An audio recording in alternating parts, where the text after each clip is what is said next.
Hi everyone, क्या हाल चाल, कैसे हैं आप लोग। आई होप आप सब अच्छे होंगे एंड वेलकम बैक। हम अपने रैपिड रिवीजन सेशंस लाइव ले रहे हैं यूट्यूब पर। और आज का सेशन होने वाला है AS15। मैं आपको बता दूं, AS15 में अगर आपको प्रॉब्लम है या अगर आपको ये AS अच्छा नहीं लगता है, हाँ, एक बार पहले आपने पढ़ रखा है। ऐसा नहीं हो सकता कि मैं आपको ये बोलूं कि नहीं पहले कभी भी नहीं पढ़ा है, बस ये वाला सेशन कर लो सब समझ में आ जाएगा। नो, ये पॉसिबल नहीं है।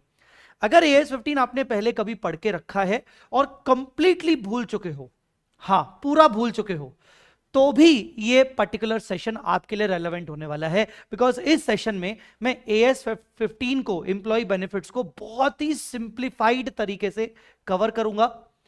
ऐसी जितनी भी हाईएस्ट टेक्निकल चीजें होती हैं AS15 के अंदर, जो बहुत ही मुश्किल से समझ में आती हैं, उसको मक्खन की तरह अपन समझेंगे और साथ ही साथ अपन क्वेश्चंस भी सॉल्व करेंगे।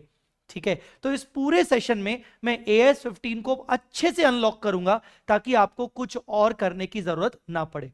ठीक है, चलो उससे पहले वीडियो को लाइक कर देना। चैनल में अगर नए हो तो प्लीज चैनल को सब्सक्राइब कर लीजिएगा। वीडियो को जरूर लाइक कर देना, क्योंकि मुझे यकीन है कि इस वीडियो से आपको AS15 के सारे कॉन्सेप्ट क्लियर हो जाएंगे। और देखना, अगर आपको समझ में आ गया तो बाद में इस वीडियो के एंड में आप कमेंट करके जरूर जाओगे। ठीक है, चलिए शुरू करते हैं। तो लेट्स स्टार्ट। आज ही मतलब एक ही सेशन में हम सब सारी सारी चीजें अपन इसको कवर अप कर लेंगे एक ही सेशन के अंदर। चलिए शुरू करते हैं बच्चों। AS15 employ benefits. अच्छा, मैं एक बार उन बच्चों को, जो बच्चे इस चैनल पे नए हैं, जिनको नहीं पता कि मैं रैपिड रिवीजन कहां से करवा रहा हूं, उनको मैं एक बार एक ओवरव्यू दे देता हूं। बच्चों, ये मेरे समरी नोट्स हैं। आप इनको बोर्ड नोट्स बोल सकते हो, समरी नोट्स बोल सकते हो, हैंड रिटन नोट्स बोल सकते हो। ये आपको फ्रीली अवेलेबल है। मेरा एक फ्री रिसोर्स फोल्डर है जो सभी बच्चों के लिए अवेलेबल है, चाहे मुझसे पढ़ा है चाहे नहीं। वहां पर मेरे ये समरी नोट्स यहां पर रहते हैं। ये समरी नोट से मैं AS15 को करवा रहा हूं। ठीक है, इसके अलावा मैं ये बुक से भी, AS ट्रम से भी कुछ कॉन्सेप्ट्स बीच में रेफर करूंगा। और इसके अलावा जो क्वेश्चंस रेफर करूंगा वो मैं इस किताब से रेफर करूंगा। और खुशखबरी, आपको पता चला कि नहीं, मैंने अपनी सारी किताबें फ्री कर दी। हाँ, सच्ची में। ये देखो, जय सर बुक्स। आपको अगर परचेज करना है प्रॉपर हार्ड कॉपी तो बहुत ही नॉमिनल कॉस्ट में बुक्स अवेलेबल है। बट अगर नहीं परचेज करना है, मैंने अपनी सारी किताबें, ये देखो question bank QR volume 1 volume 2 यहां पर मैंने अवेलेबल कर दी है। एंड द बेस्ट पार्ट पता है क्या है, कि क्वेश्चन बैंक में जो भी QR है उसका बेनिफिट भी आपको मिलेगा। तो मेरी बात को ध्यान सुनिएगा, मैं यहां से क्वेश्चंस करवाऊंगा, आपके पास सारा मटेरियल मैंने अवेलेबल करवाया है, डोंट वरी। तो अब स्टार्ट करते हैं, जल्दी से जल्दी शुरू करें। और शुरू करने से पहले अपन क्या बोलते हैं, एडवांस अकाउंट्स की जय। चलिए बच्चों, AS15 का नाम है एम्प्लॉय बेनिफिट्स। सर क्या होते हैं एम्प्लॉय बेनिफिट्स, पहले मुझे सुनो, छोड़ दो इधर। सर क्या होते हैं एम्प्लॉय बेनिफिट्स? एम्प्लॉयर जब अपने एम्प्लॉय को सैलरी पे करता है, बोनस पे करता है, सर्विसेज के अगेंस्ट जो भी पे करता है, रिटायरमेंट के टाइम पे करता है, रिटायरमेंट से पहले पे करता है। क्यों पे करता है? क्योंकि एम्प्लॉय उसको सर्विस दे रहा है। तो एम्प्लॉय से सर्विस लेने के बदले में एम्प्लॉयर जो एम्प्लॉय को पे करता है उसको कहते हैं एम्प्लॉय बेनिफिट्स। मतलब जो भी पेमेंट्स इंप्लॉयर कर रहा है इंप्लॉय को, उसको कहते हैं इंप्लॉय बेनिफिट्स। ये पेमेंट्स अलग अलग टाइप के होते हैं। तो ओवरऑल हमने 4 कैटेगरीज पढ़नी है। इंप्लॉय बेनिफिट्स को 4 कैटेगरीज में डिवाइड किया गया है। पहला, शॉर्ट टर्म इंप्लॉय बेनिफिट्स, जैसे salary, incentives, over time, regular bonus जो 2 4 5 महीने में मिलता रहता है। जस्ट अ मिनट, ठीक है। एक होता है ये शॉर्ट टर्म एम्प्लॉय बेनिफिट्स। अच्छा, इन सबकी अकाउंटिंग पढ़नी पड़ेगी आगे चल के। तो एक होता है शॉर्ट टर्म बेनिफिट्स, एक होता है post employment employ benefits. EB मतलब एम्प्लॉय बेनिफिट्स। पोस्ट एम्प्लॉयमेंट मतलब एम्प्लॉयमेंट खत्म होने के बाद, मतलब रिटायरमेंट, रिटायरमेंट बेनिफिट जैसे gratuity, pension, PF। Other long term benefits, other long term क्यों लिखा है सर, अदर क्यों? सर लॉन्ग टर्म बेनिफिट लिखो ना, नहीं बेटा, पोस्ट एम्प्लॉयमेंट बेनिफिट भी लॉन्ग टर्म है, क्योंकि अगर मेरा कोई इंप्लॉय है जो रिटायर होने वाला है after 5 years, after 10 years, after 20 years, तो जो मैं उसको पे करूंगा फ्यूचर में ग्रेचुइटी, तो वो लॉन्ग टर्म ही तो हुआ। तो सर जब पे करोगे तब का तब देखा जाए, नहीं, यही तो दिक्कत है, यही आपको समझना है कि सर जब पे करेंगे तब का तब देखा जाएगा। नहीं भाई नहीं, इवन मुझे अगर अपने इंप्लॉइज को 20 इयर्स के बाद रिटायरमेंट बेनिफिट्स पे करने, मुझे आज ही से थोड़ा थोड़ा अमाउंट अक्रू करते जाना है, थोड़ा थोड़ा एक्सपेंस रिकॉर्ड करते जाना है, ठीक है, यही तो इंपॉर्टेंटली समझना है। और कुछ ऐसे लॉन्ग टर्म बेनिफिट्स हैं इनके अलावा, ये लॉन्ग टर्म हुए, पर इनके अलावा कुछ ऐसे लॉन्ग टर्म बेनिफिट्स हैं जो रिटायरमेंट के बाद नहीं, ड्यूरिंग द एम्प्लॉयमेंट मिला करते हैं। जैसे long term bonus plan, employ को कह दिया कि हम आपको 5 इयर्स की सर्विस कंप्लीट होने के बाद बोनस पे करेंगे, पहले 5 इयर्स की सर्विस कंप्लीट करो, ठीक है ना। अगर हर साल का बोनस मिल रहा है तो शॉर्ट टर्म हो गया, पर अगर after 3 years, 2 years, 5 years, 4 years के बाद मिलेगा तो long term bonus plan, other long term benefits हो गए। ईसॉप्स ये हो गए, हालांकि ईसॉप्स की अकाउंटिंग AS 15 में नहीं होती। और चौथा होता है टर्मिनेशन बेनिफिट्स। टर्मिनेशन बेनिफिट्स मतलब इंप्लॉय को अचानक से निकाल देना। मान लो एक कंपनी है जो बोल रही है कि भाई AI आ गया है, अब ना हमें कुछ एम्प्लॉयज की जरूरत नहीं है, हम अपना एक्सपेंस बचाना चाहते हैं, ठीक है ना, कुछ सेविंग करना चाहते हैं, तो कंपनी ने कुछ 10% एम्प्लॉयज को निकाल दिया, ठीक है ना, उनको निकाल दिया उनके रिटायरमेंट से पहले, तो कंपनी को कॉम्पनसेट करना पड़ेगा। तो जो भी कॉम्पनसेशन हम उनको देंगे, उनको नौकरी से निकालने के कारण, तो वो कवर होते हैं टर्मिनेशन बेनिफिट्स में। आई होप गाइस कि आपको ये चारों टाइप्स, चारों क्लासिफिकेशन एम्प्लॉय बेनिफिट्स के समझ में आ गए होंगे, ठीक है, ठीक है। मुझे ना करके बताइएगा, जल्दी से जल्दी वीडियो को लाइक कर दीजिए, चलिए जल्दी से जल्दी, चलो चलो चलो वीडियो को लाइक करो। और बीच बीच में मुझसे आप बात करते जाना, मुझे आप बताते जाना कि हां सर समझ में आया, मुझे समझ में आ भी गया होगा तो भी आप मुझे बताते जाइएगा। चलिए नेक्स्ट चलते हैं, accounting for post employment benefits and other long term benefits. अब होता क्या है, इसकी अकाउंटिंग अलग है, इसकी अकाउंटिंग अलग है, जो बताऊंगा इन दोनों की अकाउंटिंग सिमिलर है, मतलब हमें इसकी और इसकी अलग अलग नहीं पढ़नी है, ठीक है। कमेंट करोगे कि नहीं करोगे? प्रतीक, स्ट्रेंथ ट्विन, मनस्वी, सुजल, परितोष, अदिति, जल्दी बताइए। तो पोस्ट एम्प्लॉयमेंट बेनिफिट्स और other long term employ benefits की हमें अकाउंटिंग अलग अलग नहीं समझनी है, हमें इन दोनों की अकाउंटिंग एक ही समझनी है, ठीक है ना। खुशी, गौरी, वेरी गुड। चलिए, तो इन दोनों की अकाउंटिंग सेम है, post employment benefits, other long term employ benefit is same, accounting is same. These benefits are divided into 2 categories. ये 2 कैटेगरीज में डिवाइड होती है, ये 2 कैटेगरीज में डिवाइड होते हैं, मतलब इनकी अकाउंटिंग सेम है। और सच्ची बताऊं, यही इंपॉर्टेंट है आपके एग्जाम के लिए। टर्मिनेशन बेनिफिट नहीं है, शॉर्ट टर्म एम्प्लॉय बेनिफिट भी ना के बराबर है। अब इन दोनों की अकाउंटिंग हमें एक ही पढ़नी है। तो इन दोनों बेनिफिट्स में बस फर्क क्या है, सिमिलरिटी ये है कि दोनों लॉन्ग टर्म नेचर के हैं, मतलब पेमेंट करना पड़ेगा कुछ सालों बाद, पर आज ही से हमें थोड़ा थोड़ा एक्सपेंस रिकॉर्ड करते चलना पड़ेगा। क्यों भाई, एम्प्लॉय तो तुझे आज ही से सर्विस दे रहा है ना, एम्प्लॉय को तू ये मत समझ कि तुझे वो बस सैलरी के अगेंस्ट सर्विस दे रहा है, तू ये समझ कि सैलरी के अलावा वो, उसको पता है कि 10 इयर्स के बाद, 20 इयर्स के बाद तू उसको ग्रेजुएटी देगा, इसीलिए भी वो तेरे लिए काम कर रहा है। वो तेरे लिए सिर्फ सर्विस के लिए, सैलरी के लिए काम नहीं कर रहा है, सिर्फ इंसेंटिव के लिए काम नहीं कर रहा है, उसको पता है कि रिटायरमेंट का टाइम पे और अच्छा खासा पैसा मिलेगा।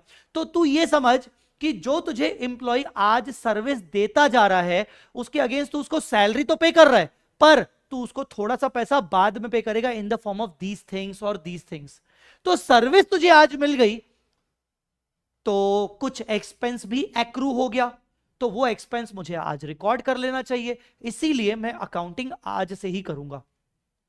तो ये लॉन्ग टर्म बेनिफिट्स की अकाउंटिंग हमारे लिए समझना बहुत जरूरी है। मैंने आपसे वादा किया था मैं आपको सिंप्लीफाइड लैंग्वेज में समझाऊंगा और कोशिश करके आपको एक इमेजिनेशन के हिसाब से करवाऊंगा कि देखो ऐसा होता होगा तो क्या होता होगा। जैसे मैंने बोला कि भले पेमेंट हम कर रहे हैं 10 इयर्स के बाद, बट ट्राई टू अंडरस्टैंड ना कि यार एक एम्प्लॉय 10 इयर्स के बाद जो पेमेंट मिलने वाला है वो भी तो माइंड में रख के बैठा है ना कि हाँ यार मुझे वो भी मिलेगा जिसके लिए वो आज हमें सर्विस दे रहा है। तो कहीं ना कहीं इस ग्रेचुइटी का थोड़ा थोड़ा सर्विस मुझे मिलता जा रहा है, एज ए एम्प्लॉयर मुझे मिलता जा रहा है, तो आज मुझे उसका बेनिफिट रिकॉर्ड करना पड़ेगा, मुझे उसका एक्सपेंस पेबल बेसिस पे रिकॉर्ड करना पड़ेगा। तो इन बेनिफिट्स को फर्दर हम दो कैटेगरीज में डिवाइड करते हैं। इनको हम फर्दर दो कैटेगरीज में डिवाइड करते हैं। कौन कौन सी दो कैटेगरीज? पहला defined contribution plans, defined contribution plans, और दूसरा defined benefit plans. Defined contribution plans, defined benefit plans. अब आप बोलोगे सर ये दोनों का मतलब क्या होता है? डिफाइंड कॉन्ट्रीब्यूशन और डिफाइंड बेनिफिट में मतलब ये होता है, अब इन दोनों को पहले पढ़ने से पहले समझ लो कि मैं कुछ शब्दों को समझाने वाला हूं, कुछ मीनिंग बताने वाला हूं। See, there is one term called contribution, there is one term called benefit. Imagine कि मैं अपने इंप्लॉय को कह रहा हूं कि मैं तुझे ग्रेचुइटी पे करूंगा after 10 years, that is at the time of your retirement.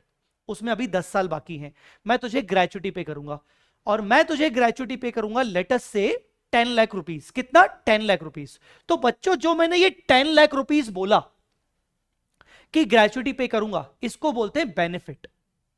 क्या? बेनिफिट। कि इंप्लॉय को कितना मिलेगा, इंप्लॉय को कितना मिलेगा, that is what we call benefit. ठीक है, अब सुन, वो 10 लाख पे करने के लिए आज से ही तुझे नहीं लगता कि एज ए एम्प्लॉयर मुझे थोड़ा थोड़ा अमाउंट सेव करके रखना पड़ेगा?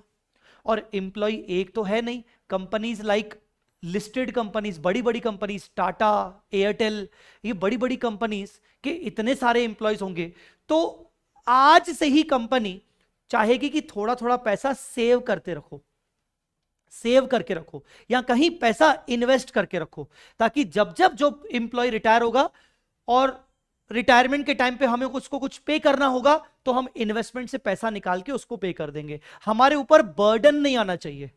ठीक है, तो मुझे उसको कितना पे करना है? 10 lakh, that is called benefit.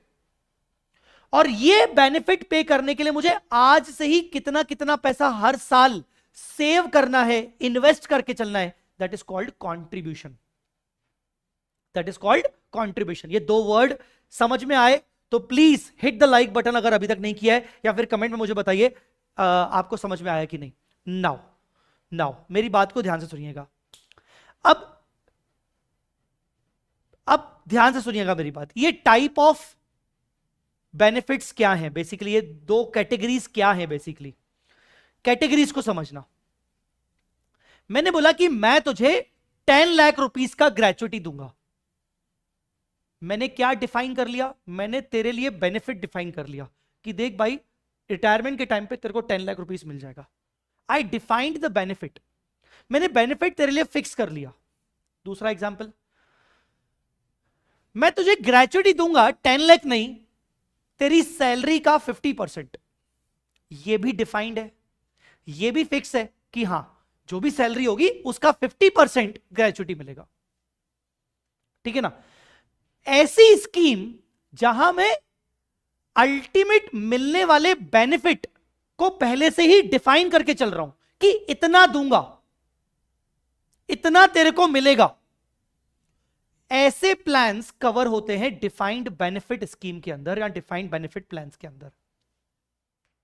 अब थोड़ा सा कुछ डिफरेंट चलते हैं। मैंने कहा कि भाई देख रिटायर होगा तू, तो तू जान कि तेरे को कितना मिलेगा। मैं तो आज से ही तेरे नाम पे हर साल 20,000 जमा करूंगा, किसी एक फंड में डाल दूंगा, फॉर एग्जाम्पल पीएफ। तेरे नाम से आज ही से मैं हर महीने 20,000 तेरे नाम से जमा करूंगा। तू रिटायर होगा 10 इयर्स के बाद, तो वो 10 इयर्स के बाद उस टोटल फंड की वैल्यू कितनी होगी मुझे कोई मतलब नहीं है। मतलब फाइनल बेनिफिट तेरे को कितना मिलेगा मुझे मतलब नहीं है।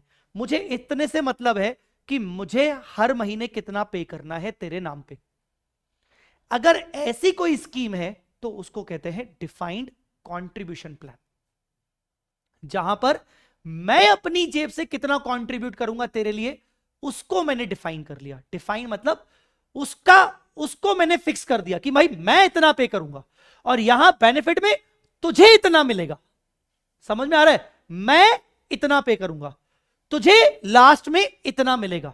तो ये दो दो टाइप की अलग अलग टाइप की स्कीम्स। इसको दो अलग अलग टाइप क्यों किया गया? Because gratuity is technically different from PF. कुछ पेमेंट्स का नेचर ऐसा होता है जहां पर फाइनल बेनिफिट कितना मिलेगा वो फिक्स होता है, और कुछ पेमेंट्स का नेचर ऐसा होता है कि फाइनल बेनिफिट कितना मिलेगा वो फिक्स नहीं होता, इंप्लॉयर अपनी तरफ से कितना कंट्रीब्यूट करेगा वो फिक्स होता है। तो इसीलिए दोनों की अकाउंटिंग अलग अलग हो सकती है, इसीलिए हमने इसको दो हिस्सों में डिवाइड किया। आई होप आपको यह समझ में आ गया होगा। ठीक है, आई बात समझ में? क्लियर? बोलो बेटा, जल्दी बताओ, क्लियर हुआ कि नहीं?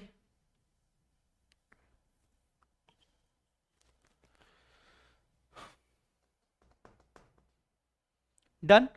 तो वापस से चलते हैं, हम पढ़ रहे हैं पोस्ट एम्प्लॉयमेंट बेनिफिट्स। बेटा शुरुआत के टाइम पे ही मुझे थोड़ा सा टाइम लगेगा आपको चीजें समझाने में, बिकॉज माइंडसेट क्लियर होना चाहिए कि हम क्यों पढ़ रहे हैं।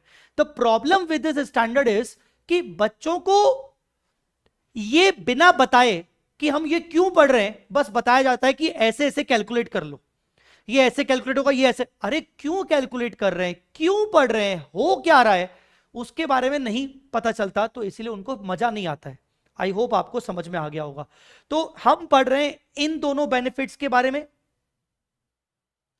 इन दोनों बेनिफिट्स को भी फर्दर दो कैटेगरी में डिफाइन किया गया है, दो कैटेगरी में डिवाइड किया गया है, defined contribution plan, defined benefit plan. चाहे ये कैटेगरी हो चाहे ये कैटेगरी हो, इंप्लॉय को कुछ ना कुछ तो मिलेगा और इंप्लॉयर की जेब से मिलेगा। हां, फर्क इतना है कि इसके अंदर इंप्लॉय की जेब से कितना जाएगा वो फिक्स है, पर फाइनल इंप्लॉय को कितना मिलेगा वो फिक्स नहीं है। इसके अंदर उल्टा, फाइनल इंप्लॉय को कितना मिलेगा वो फिक्स है, उसको पे करने के लिए इंप्लॉयर की जेब से कितना जाएगा हर साल वो फिक्स नहीं है। I hope you got the point now. I hope you got the point now. Done? ठीक है, चलो। सर इन दोनों का डिफरेंस भी पूछा जा सकता है। हां, तो उसके लिए आप क्या करना, आप मेरी ट्रम्प में जाओगे तो इन दोनों का डिफरेंस आपको यहां मिलेगा। दिखा देता हूं मैं आपको, ट्रम्प बुक के अंदर मैं आपको इसका डिफरेंस दिखा, difference between DCP and DBP. DCP defined contribution plan, DBP defined benefit plan. तो इनका डिफरेंस पढ़ लेना। बेसिक डिफरेंस मैंने आपको एक तो मेन समझा दिया। डीसीपी में कंट्रीब्यूशन एम्प्लॉयर की जेब से कितना खर्च होगा वो डिफाइन है, बट फाइनल बेनिफिट डिफाइन नहीं। डीबीपी में जेब से कितना कंट्रीब्यूट होगा एवरी ईयर वो फिक्स नहीं है, पर फाइनल बेनिफिट फिक्स है। ये पहला मीनिंग का ही डिफरेंस आ गया सबसे बड़ा।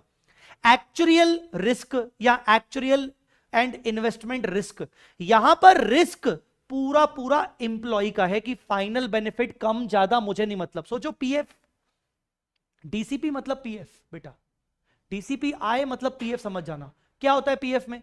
भाई एम्प्लॉयर ने बोल दिया मैं इतना इतना कंट्रीब्यूट करूंगा, मुझे नहीं पता कि वो उस फंड की value after 5 year 6 year 7 year 10 year at the time of retirement कितनी होगी, मेरे को मतलब नहीं। तो पूरी रिस्क किसकी, एम्प्लॉय की। जबकि डीबीपी में उल्टा, रिस्क किसकी, एम्प्लॉयर की, एंटिटी की, क्योंकि उसने ये बोल दिया कि फाइनल बेनिफिट कितना तेरे को मिलेगा। वो फाइनल बेनिफिट पे करने के लिए हर साल मुझे ज्यादा कम इन्वेस्टमेंट्स करने पड़ सकते हैं, तो रिस्क यहां पर एम्प्लॉयर की। ठीक है, उसके बाद एग्जांपल्स पीएफ और ग्रेचुइटी। एक्चुअल अजम्पशंस, डीसीपी में एक्चुअल अजम्पशंस की रिक्वायरमेंट नहीं होती, डीबीपी में रिक्वायर्ड होती है और वही टेक्निकल है। डिस्काउंटिंग की रिक्वायरमेंट जनरली डीसीपी में नहीं होती और डीबीपी में जनरली होती है। अकाउंटिंग शॉर्ट टर्म बेनिफिट्स की तरह होती है और इसकी अकाउंटिंग का नाम है projected unit credit method. Last वाला डिफरेंस किसी काम का नहीं है वैसे। ठीक है, आई होप आपको समझ में आ गया होगा। वापस चलते हैं अपन अब पहले डीसीपी को करते हैं। Thank you so much Kunal. अपन सबसे पहले डीसीपी को डिस्कस करते हैं। बच्चों आगे बढ़ सकता हूं। DCP defined contribution plan. बहुत सिंपल सी अकाउंटिंग है। डिफाइंड कंट्रीब्यूशन, कंट्रीब्यूशन कौन करेगा? एम्प्लॉयर ही करेगा। किसके लिए? एम्प्लॉय के लिए, ताकि उसको लास्ट में बेनिफिट मिले। ठीक है, और नाम क्या है? डिफाइंड कंट्रीब्यूशन, मतलब जो कंट्रीब्यूशन मैं हर साल करूंगा या हर महीने करूंगा वो डिफाइंड है। डिफाइंड मतलब कितना करूंगा वो पहले से ही पता है, मतलब वो फिक्स है। हियर द एनुअल कंट्रीब्यूशन, अब जैसे पीएफ में ना मंथली कंट्रीब्यूशन होता है, कोई ऐसी स्कीम हो सकती है जिसमें एनुअल कंट्रीब्यूशन करना पड़े। अब आप मंथली कंट्रीब्यूशन भी अगर बोलोगे तो अल्टीमेटली एनुअल कंट्रीब्यूशन हर साल का फिक्स ही होगा ना। तो here the annual contribution by the employer is fixed. जैसे पीएफ में क्या होता है आपको पता है? पीएफ में एम्प्लॉयर को 12% ऑफ द एम्प्लॉय सैलरी के बराबर का अपनी जेब से कंट्रीब्यूट करना होता है। एम्प्लॉय की सैलरी जितनी भी होगी उसका 12% मुझे मेरी जेब से कंट्रीब्यूट करना पड़ेगा उसके फंड के लिए। तो 12% इज ऑल्सो फिक्स ना, in the form of percentage it is fixed, the contribution is fixed. So annual contribution by employer is fixed, hence no actuarial services are required. Actuarial services की requirement क्यों नहीं है? यहां पर कुछ हमें estimate करने की जरूरत ही नहीं है। क्यों सर? मैंने क्या बोला? मुझे एवरी मंथ या एवरी ईयर इतना अपनी जेब से देना है। जब तू रिटायर होगा कितना तेरे फंड में पैसा अवेलेबल होगा मेरे कंट्रीब्यूशन के कारण, वो तेरा प्रॉब्लम है, तू जान, मुझे कोई मतलब नहीं है, और ना ही मैंने उसकी कोई रिस्पॉन्सिबिलिटी ली है। मेरी रिस्पॉन्सिबिलिटी है इतना बोला गया है उतना कंट्रीब्यूट कर लूंगा, लास्ट में तुझे कितना मिलेगा ये मेरे को मतलब नहीं। तो मैं फिर उसका क्यों सोचूं? हां, डीबीपी होता तो डेफिनेटली भाई लास्ट में कितना मिलेगा वो मेरे को मतलब है, क्योंकि मैंने बोला है कि इतना तेरे को देना ही देना है। उसके लिए मुझे एक्चुअली की सेवाएं लगेंगी कि भाई तू मुझे बता भाई, ऐसा ना हो कि लास्ट में जाके कम ज्यादा हो जाए। ठीक है, तो एक्चुअल की सर्विस की जरूरत पड़ेगी नहीं। Amount of contribution paid by employer is directly transfer to P&L। इतनी सिंपल अकाउंटिंग। अब सोचो करना क्या है? एम्प्लॉयर को पता है कि मुझे कंट्रीब्यूशन हर साल कितना देना है या हर महीने कितना देना है, बस जितना भी कंट्रीब्यूशन मुझे देना है वो मैं अपने P&L में एज अ एक्सपेंस बुक कर दूंगा, that's it. I am not at all concerned as an employer, I am not at all concerned about the final benefit, उसको कितना मिलेगा, अरे मुझे घंटा फर्क नहीं पड़ता। ठीक है, चलो अब इसको एग्जाम्पल से समझते हैं। इसको एग्जाम्पल से समझते हैं। सपोज पर मंथ सैलरी है एम्प्लॉय की 1 लाख और पीएफ का कंट्रीब्यूशन एम्प्लॉयर के द्वारा होने वाला है 12%। ठीक है ना। अब ईपीएफ का कंसेप्ट अगर आपको नहीं पता हो तो मैं आपको बताऊं। ईपीएफ के कंसेप्ट में ये होता है कि एम्प्लॉय की जितनी भी सैलरी होगी उसकी सैलरी का 12% डिडक्ट किया जाता है, वो एम्प्लॉय को अभी पे नहीं किया जाएगा, और उसमें अपनी तरफ से 12% ऐड किया जाता है। मतलब एम्प्लॉय की सैलरी 1 लाख है तो मैं उसको 1 लाख पे नहीं करूंगा, मैं उसको 88,000 पे करूंगा और 12,000 उसके काट के उसके नाम पे एक फंड होगा पीएफ का फंड, उसमें जमा कर दूंगा।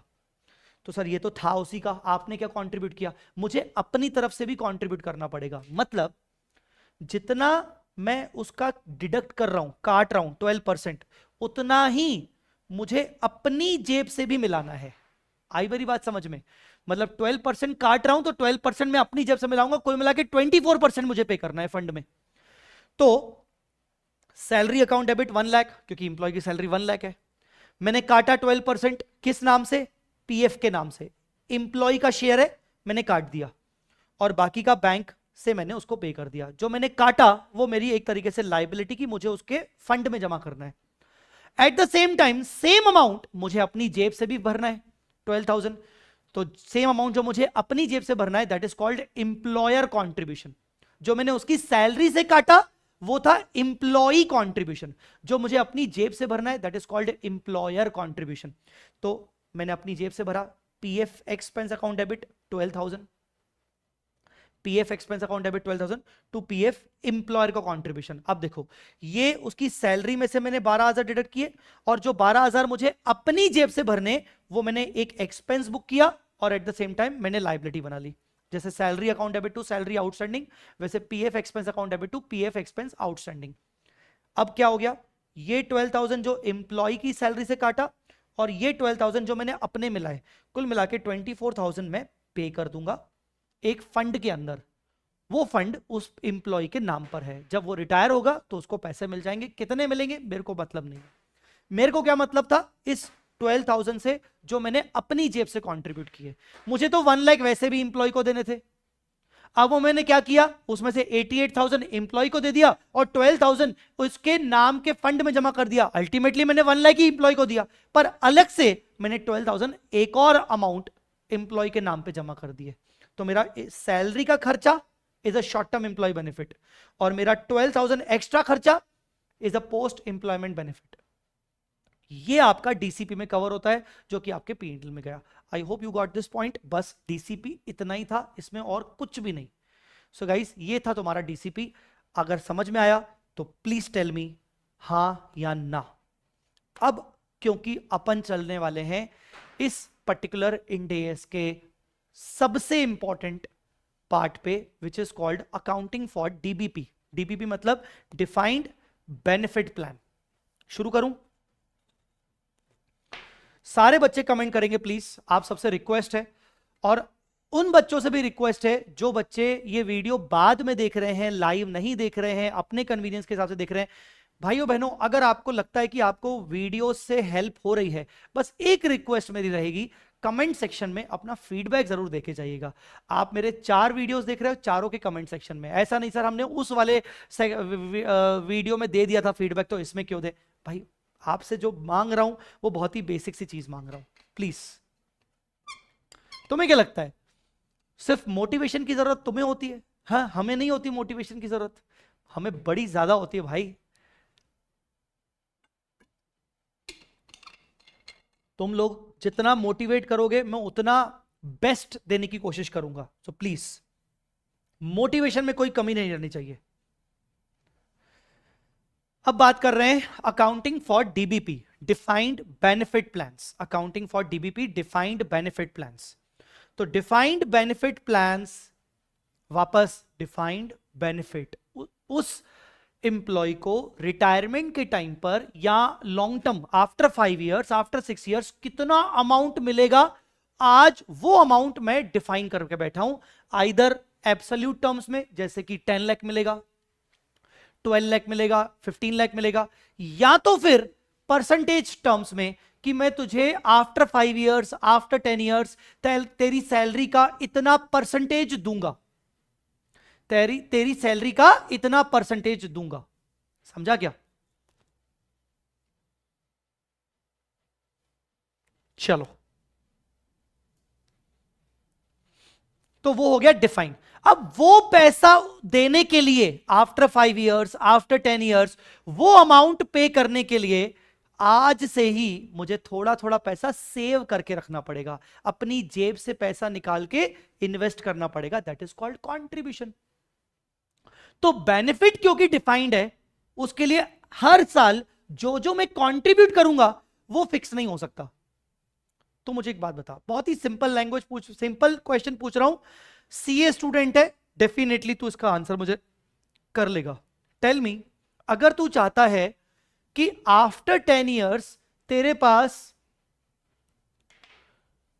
आफ्टर 10 इयर्स तेरे पास 2 करोड़ रुपीस आए, आफ्टर 10 इयर्स तेरे पास 2 करोड़ रुपीस आए, तू ये चाहता है कि बस तू 10 साल बढ़िया काम करेगा, बढ़िया मेहनत करेगा, उसके बाद तू मस्त मजे करेगा, और उस टाइम पे तेरे को चाहिए 2 करोड़ रुपए, 2 करोड़ चाहिए। तो मुझे बताओ, वो 2 करोड़ के हिसाब से, 2 करोड़ के लिए तुझे आज से ही पैसा इन्वेस्ट करना पड़ेगा? हाँ सर। क्या तुझे आज से ही हर साल फिक्स अमाउंट इन्वेस्ट करना पड़ेगा? सोच, 2 करोड़ पाने के लिए 10 साल के बाद 2 करोड़ पाने के लिए, और मान लो रिटर्न चल रहा है, रेट ऑफ रिटर्न है, रिटर्न ऑन इन्वेस्टमेंट है 10%, आरओआई रिटर्न ऑन इन्वेस्टमेंट है 10%। तो क्योंकि 10% रिटर्न ऑन इन्वेस्टमेंट है और तुझे चाहिए 10 इयर्स के बाद 2 करोड़ रुपीस का कॉर्पस फंड, तो आज से ही जो जो तू पैसा इन्वेस्ट करेगा क्या वो फिक्स होगा? The answer should be no. क्यों? क्योंकि आज आरओआई 10% है। इस बात की गारंटी कहां है कि ये आरओआई हर साल 10% रहेगा? अगर नेक्स्ट ईयर में आरओआई बढ़ता है, रिटर्न्स बढ़ते हैं, तो बल्कि अच्छा है, मुझे कंट्रीब्यूशन थोड़ा कम करना पड़ेगा, इन्वेस्ट कम भी करूंगा चलेगा, क्योंकि रिटर्न्स बढ़ गए, वो रिटर्न री इन्वेस्ट होते होते होते होते 2 करोड़ दे देंगे। पर अगर आने वाले सालों में आरओआई गिरता है, रिटर्न ऑन इन्वेस्टमेंट गिरता है, 9%, 8% जाता है, तो तुझे कंट्रीब्यूशन बढ़ाना पड़ेगा, बिकॉज तुझे लास्ट में 2 करोड़ रुपीस चाहिए। इतनी बात मेरी समझ में आई कि नहीं आई? आई होप तेरे को इतनी बात मेरी समझ में आई। तो ट्राई टू अंडरस्टैंड, आरओआई आज 10% है, पर हर साल थोड़ी 10% होने वाला है।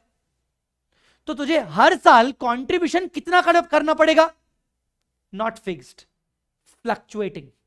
डीबीपी में यही होता है, एवरी ईयर का कंट्रीब्यूशन फिक्स नहीं होता।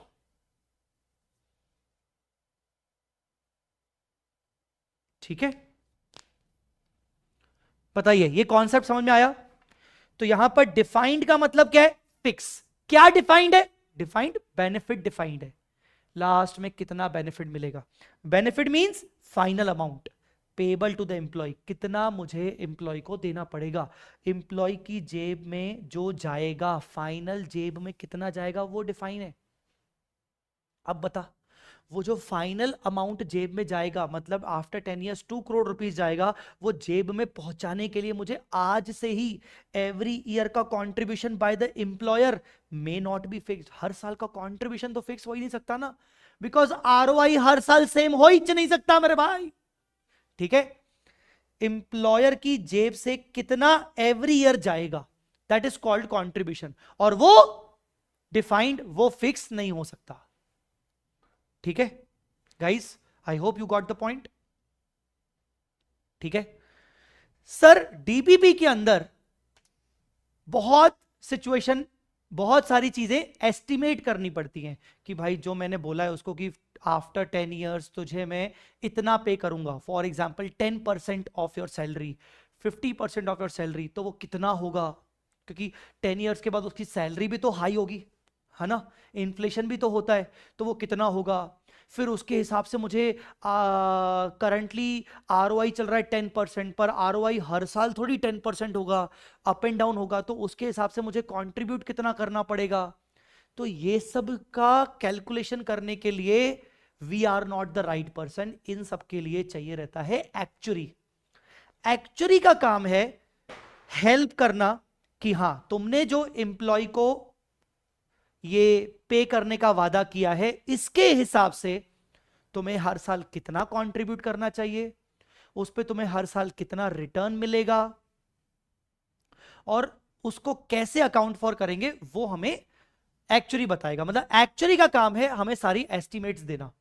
तो हमें एक्चुअल सर्विसेज लगती हैं, एक्चुअल सर्विसेज आर रिक्वायर्ड। क्यों? एस्टिमेट करने के लिए। क्या एस्टिमेट करने के लिए? कि भाई हर साल कितना कंट्रीब्यूट करना पड़ेगा, सो दैट आफ्टर 10 इयर्स हम उसको डिफाइन बेनिफिट दे सकें। ठीक है ना, हर साल का रिटर्न कितना होगा, ROI, return, return on investment, जिसको हम बोल रहे हैं return on plan asset. Plan asset मतलब इन्वेस्टमेंट, प्लान असेट मतलब इन्वेस्टमेंट्स। हर साल एम्प्लॉय की सर्विसेज के बदले में मुझे एक्सपेंस कितना बुक करना चाहिए, डिस्काउंटिंग रेट क्या होगा, ये सब काम कौन करेगा? एक्चुअली। एक्चुअली मुझे ये सब एस्टिमेट करके देगा कि कितना कंट्रीब्यूट करना है, रिटर्न कितना होगा, रिटर्न के हिसाब से कंट्रीब्यूशन में चेंजेस करने की नहीं करने, एम्प्लॉय की सर्विस के बदले मुझे कितना एक्सपेंस बुक करना है, डिस्काउंटिंग रेट क्या है, क्योंकि फ्यूचर में देना है तो डिस्काउंटिंग भी होगी। तो ये सब काम एक्चुअली का है, और एक्चुअली हर साल इनको रिवाइज करता रहेगा। ठीक है, ठीक है सर, आगे बढ़ सकता हूं? अभी तक क्या पढ़ाया मैंने आपको, चलो एक बार देखते हैं रिवीजन का रिवीजन। अभी तक मैंने आपको क्या पढ़ाया? 4 टाइप के बेनिफिट्स होते हैं, चारों की अलग अलग अकाउंटिंग होती है। ये दोनों नाम अलग अलग है, ठीक है ना, ये रिटायरमेंट के टाइम पे होता है, ये ड्यूरिंग एम्प्लॉयमेंट मिलता है, पर होते दोनों लॉन्ग टर्म है, तो इनकी अकाउंटिंग भी सेम है। इनको फर्दर डिवाइड किया गया है 2 हिस्सों में, defined contribution, defined benefit. Defined contribution में एवरी ईयर में कितना कंट्रीब्यूट करूंगा एज एन एम्प्लॉयर, वो मुझे पता है, वो मेरा एक्सपेंस होगा, वो मेरे P&L में जाएगा। ठीक है। Defined benefit plans, defined benefit plans में एवरी ईयर में कितना कंट्रीब्यूट करूंगा मुझे नहीं पता, क्योंकि मुझे लास्ट में बेनिफिट उसको फाइनल कितना देना है ये मुझे पता है। उसके लिए मुझे एक्चुअरियल सर्विसेज लगेंगी। एक्चुअली मुझे हेल्प करेगा एस्टिमेट करने में ये सारे अमाउंट, ये सारी चीजें, और उसके बेसिस पर अभी मैं आपको अकाउंटिंग सिखाऊंगा। देखो अभी तक मैंने आपको इतना पढ़ाया है, पर स्टिल इतना टाइम हो चुका है क्योंकि मुझे आपको बेस क्लियर करवाना था। चलिए आगे बढ़ते हैं। अब मोस्ट इंपॉर्टेंटली, जब आप डीबीपी की अकाउंटिंग करते हो, अब ध्यान से सुनना, जब आप डीबीपी की अकाउंटिंग करते हो तो डीबीपी की अकाउंटिंग में दो चीजों की अकाउंटिंग आपको करनी है। एक होती है DBO payable, DBO defined benefit obligation payable. ये एक लाइबिलिटी होती है बेटा, इसको बोलते हैं लॉन्ग टर्म प्रोविजन। आपको एक लाइबिलिटी की अकाउंटिंग करनी पड़ती है। सर क्यों लाइबिलिटी, क्यों? सिंपल सी बात है, पे कब करोगे? लॉन्ग टर्म है, लॉन्ग टर्म है मतलब बाद में पे करोगे, पर सर्विसेज तो तुम्हें आज ही मिल गई, ठीक है ना। तो मैं तुम्हें अगर बोलूं कि मुझे सैलरी की एंट्री करना, तो क्या एंट्री करोगे? Salary expense account debit to salary payable, salary payable करोगे ना। पर सैलरी पेबल एक शॉर्ट टर्म प्रोविजन है। In the same way gratuity अगर तुम्हें पे करना है 10 साल के बाद, तो उसका थोड़ा सा हिस्सा तुम अगर आज रिकॉर्ड करोगे तो एंट्री क्या करोगे? Gratuity expense to gratuity payable. तो जो ग्रेचुइटी पेबल वर्ड है ना, उसका मेन हेड का नाम है डीबीओ पेबल, क्योंकि वो डीबीओ पेबल ग्रेचुइटी के फॉर्म में हो सकता है, डीबीओ पेबल पीएफ के फॉर्म में हो सकता है, डीबीओ पेबल पेंशन पेबल के नाम पे हो सकता है। तो डीबीओ पेबल रिप्रेजेंट्स कि ये बेनिफिट है जो मुझे पे करना पड़ेगा 10 इयर्स के बाद। So DBO payable is a benefit, defined benefit obligation payable. तो मुझे एक तो इसकी अकाउंटिंग समझनी है, और दूसरा ये तो पेबल, किसको payable? Payable to employ. Employ को पे करने के लिए आज से ही मुझे हर साल थोड़ा थोड़ा पैसा इन्वेस्ट करना है। तो मुझे इन्वेस्ट कहां करना है? जहां इन्वेस्ट करूंगा उस इन्वेस्टमेंट में मुझे कोई इनकम भी होगी, उस इन्वेस्टमेंट की अकाउंटिंग समझनी पड़ेगी। उस इन्वेस्टमेंट को खरीदूंगा, बेचूंगा, उसको बोलते हैं प्लान एसेट। तो plan asset is an investment. तो एक लाइबिलिटी की अकाउंटिंग समझनी है, लाइबिलिटी टूवर्ड्स एम्प्लॉय, जो मुझे उसको बेनिफिट पे करना है, डीबीओ पेबल।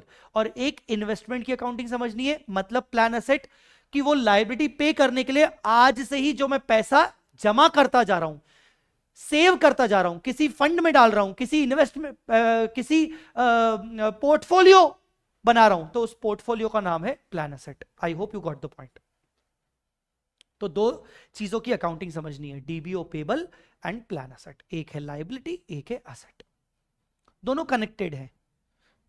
जब पे करूंगा तो पहले इसको सेल करूंगा, यहां से पैसा आएगा, फिर लायबिलिटी चुकाऊंगा, ऐसा। तो दोनों आपस में कनेक्टेड है। चलो अब एक एक करके समझते हैं। दोनों कनेक्टेड हैं तो दोनों की अकाउंटिंग एक एक करके समझनी पड़ेगी। तो पहले किसकी समझेंगे? पहले समझेंगे प्लान एसेट की, इन्वेस्टमेंट की, कि पैसा इन्वेस्ट करना है, हर साल पैसा इन्वेस्ट करना है, कंट्रीब्यूट करना है, जो कि इक्वल नहीं है, एवरी ईयर फिक्स नहीं है।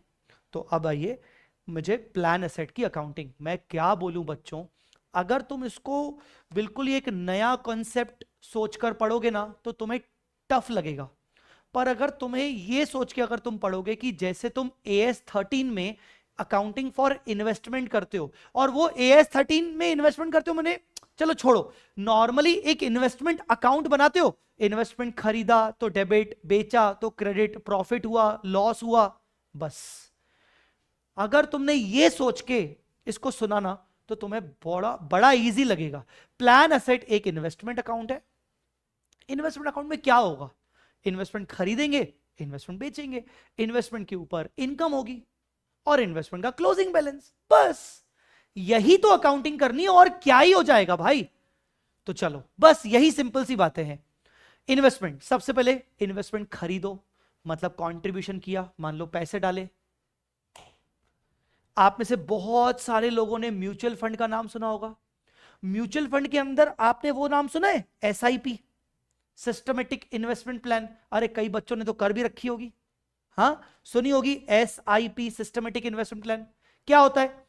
हर महीने थोड़ा थोड़ा पैसा उस म्यूचुअल फंड में कंट्रीब्यूट करते जाते हो। तो बेटा जो SIP म्यूचुअल फंड में डालते हो, या चलो उससे भी और बेहतर, अरे बैंक में कभी आरडी ओपन की होगी, जैसे एफडी होती है वैसे आरडी होती है, रिकरिंग डिपॉजिट। एवरी मंथ एक फिक्स अमाउंट का डिपॉजिट होगा और उस पर इंटरेस्ट मिलेगा। एवरी मंथ एक फिक्स अमाउंट जमा करना पड़ेगा। तो बस इसी तरीके से है कि एवरी मंथ मुझे कुछ ना कुछ कंट्रीब्यूट करना है, या एवरी ईयर मुझे कंट्रीब्यूट करना है, बस फिक्स अमाउंट नहीं है। ठीक है, thank you Sanvi, thank you so much. ठीक है, समझ गया। तो जैसे एसआईपी होती है, जैसे आरडी होती है, बस वहां कंट्रीब्यूशन फिक्स होता है, यहां फिक्स नहीं है, हर साल कंट्रीब्यूशन चेंज होगा। पर होता क्या है, जैसे जैसे आप डालते जाते हो आपके इन्वेस्टमेंट की वैल्यू बढ़ती जाती है। तो आपने अमाउंट कंट्रीब्यूट किया, मतलब आपने अमाउंट इन्वेस्ट करना। कंट्रीब्यूशन टू प्लान एसेट मतलब अमाउंट इन्वेस्ट करना। इन्वेस्ट किया तो क्या करोगे, इन्वेस्टमेंट बढ़ेगा, तो investment account debit to bank. अब बस उस इन्वेस्टमेंट अकाउंट की जगह आप नाम दे दो प्लान एसेट अकाउंट, तो plan asset account debit to bank. Simple.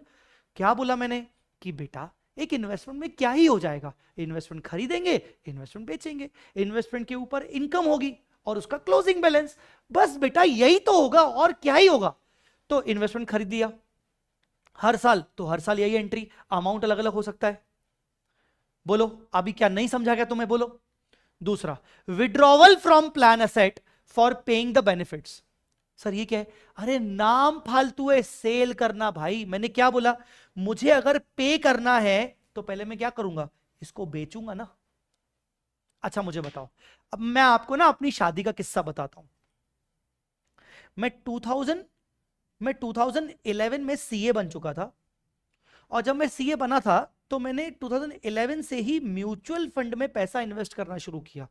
तब ज्यादा इनकम नहीं थी, तो मैं 2000 रुपीज की एसआईपी लगाता था। बच्चे बोलेंगे सर 2000 की तो हम एज ए स्टूडेंट बन के लगाते हैं। बेटे उस टाइम पे 2000 और अभी की 2000 में फर्क है। ठीक है, तो मैं जब 2011 में सीए बना तो मैंने म्यूचुअल फंड खरीद, मैंने किसी म्यूचुअल फंड में 2000 की एसआईपी शुरू कर दी। ठीक है, 2017 में मेरी शादी हुई, और 11 से 17 तक मैंने अपने एसआईपी को और बढ़ाया।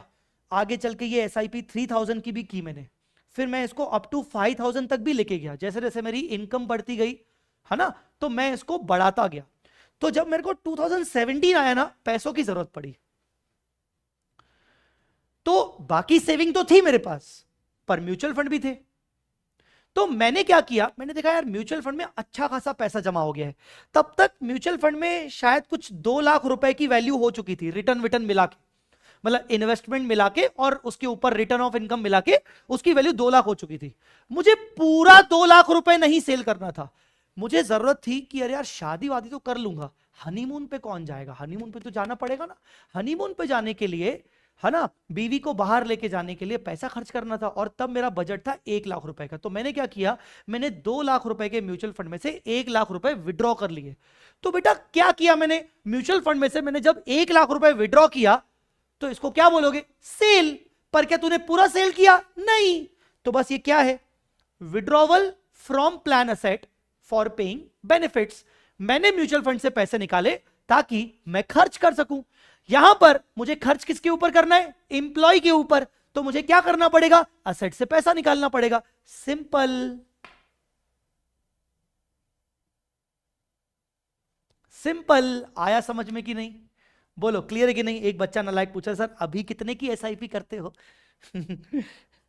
अभी माँ बाप के आशीर्वाद से, बीवी की हेल्प से और ऊपर वाले के आशीर्वाद से आजकल एसआईपी बहुत अच्छी खासी होती है। ठीक है, बताने की जरूरत नहीं, क्योंकि मेरी आदत नहीं कि मैं फ्लेक्स करूं बाकी लोगों की तरह। भाई जो भी है ऊपर वाले ने दिया है और अच्छे से कर लेता हूं। ठीक है, चलो। Withdrawal from plan asset for paying benefit. तो मैं अगर आपको बोलूं कि यहां मैंने पैसा डाला तो प्लान एसेट टू बैंक, अब मैं पैसा निकाल रहा हूं तो bank to plan asset. Simple, bank to plan asset. चलो, बैंक टू प्लान एसेट। तो एक हो गया पैसा डालना, एक हो गया पैसा निकालना। सर डाल दिया, निकाल दिया। अब उस पर्टिकुलर म्यूचुअल फंड पे, मतलब उस प्लान एसेट के ऊपर इनकम भी तो होगी। हाँ सर कितनी होगी, देखो अब यहां पर मेरी बात को समझो। ये प्लान एसेट कोई ऐसा छोटा मोटा म्यूचुअल फंड नहीं है। ये plan asset different different class of investments को मिलाकर किया गया है। ऐसा नहीं है कि मैंने सिर्फ एक ही जगह पैसा डाल दिया, इक्विटी स्टॉक में डाल दिया, पूरा पोर्टफोलियो है उसमें। मतलब इसको ना फाइनेंशियल मैनेजमेंट की भाषा में कहा जाता है असेट क्लास, कि ये जो मैं पूरा प्लान एसेट इन्वेस्टमेंट कर रहा हूं, हो सकता है थोड़ा सा पैसा इक्विटी में लगाया हो, स्टॉक में लगाया हो, कुछ पैसा डेट्स में लगाया हो, कुछ बॉन्ड्स में लगाया हो, कुछ म्यूचुअल फंड्स में लगाया हो, ठीक है ना, कुछ गोल्ड सिल्वर बेस्ड फंड्स में लगाया हो। अब हर अलग अलग असेट में है, हर अलग अलग असेट से रिटर्न अलग अलग आते हैं। तो ये एक्चुअली का काम है एक कंबाइंड रिटर्न एस्टिमेट करके वो मुझे बताए, ताकि मैं उतने पे इनकम बुक करूं। तो एक्चुअली मुझे बताएगा कि इस पूरे पोर्टफोलियो पे, जिसमें तेरा थोड़ा सा पैसा गोल्ड सिल्वर बेस्ड बॉन्ड्स पे लगाए, थोड़ा अलग बॉन्ड्स पे लगाए, थोड़ा इक्विटी स्टॉक पे लगाए, थोड़ा कहीं अलग अलग लगाए, तो तेरे को इस पे कितनी इनकम बुक करनी चाहिए वो मुझे एक रिटर्न बताएगा, एस्टिमेट करके देगा। जैसा मैंने आपको यहां पर बताया था कि वो रिटर्न मुझे एस्टिमेट करके देता है। तो recognising estimated return, EST dot मतलब estimated return on plan asset based on actual estimate. तो एक्चुअली मुझे बताएगा कि ये पर्टिकुलरली परसेंटेज इतना है, इतने परसेंटेज पर तू रिटर्न बुक कर ले। रिटर्न मतलब इनकम। तो देखो, टू एस्टिमेटेड रिटर्न मतलब इनकम।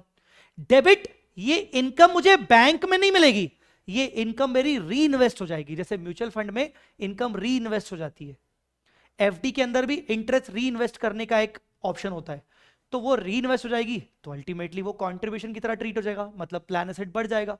तो जो भी मुझे इनकम हो रही है उससे प्लान एसेट भी बढ़ रहा है और मुझे इनकम हो रही है, इनकम को मैं डाल रहा हूं P&L में। तो अभी तक तीन चीजें हुई, एक इन्वेस्ट करना, एक पैसा निकालना, एक इनकम बुक करना। इन्वेस्ट करने से प्लान एसेट बढ़ेगा, पैसा निकालने से प्लान एसेट गिरेगा, इनकम बुक करने से प्लान एसेट और बढ़ेगा क्योंकि इनकम री इन्वेस्ट हो रही है। ठीक है, अब उसका क्लोजिंग बैलेंस निकालना। जो भी क्लोजिंग बैलेंस आएगा उसको हर साल के एंड में मुझे मार्केट वैल्यू पे उसको मेजर करना है। जो भी उसकी बुक वैल्यू आएगी मैं उसको मार्केट वैल्यू पे मेजर करूंगा। जब बुक वैल्यू को मार्केट वैल्यू पे रीमेजर करूंगा तो डिफरेंस आएगा, उस डिफरेंस को बोलेंगे चेंज इन प्लान एसेट। उस डिफरेंस को क्या बोलेंगे? चेंज इन प्लान एसेट, मतलब एक्चुअल गेन और एक्चुअल लॉस, और वो भी कहां जाएगा? P&L में। अब जो भी मैंने आपको ये समझाया है ये मैं आपको एक एग्जाम्पल से करके बताऊंगा, ठीक है?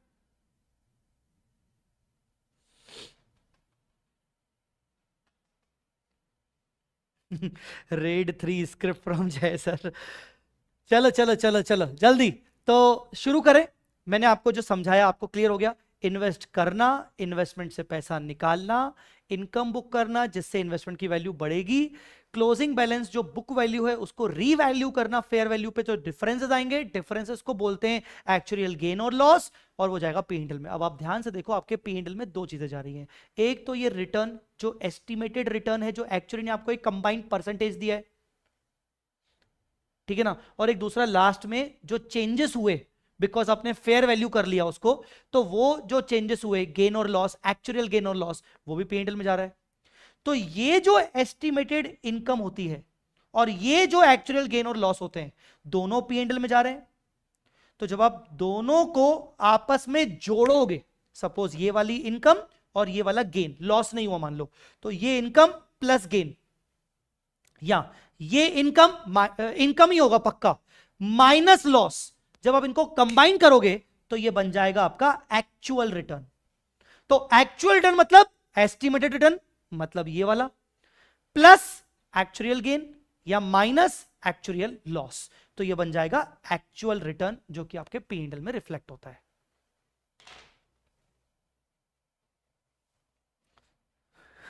अब एक बच्चा पूछ रहा है, सानवी पूछ रही है, सर SIP के लिए कौन से म्यूचुअल फंड अच्छे होते हैं? क्या दीदी, मैं आपको बता भी दूंगा, उसके बाद मुझे नीचे डालना पड़ेगा। मैं सेबी का एडवाइजर नहीं हूं, ठीक है, ये कोई एडवाइस नहीं है, अपने हिसाब से अपनी रिस्क के हिसाब से इन्वेस्ट करें।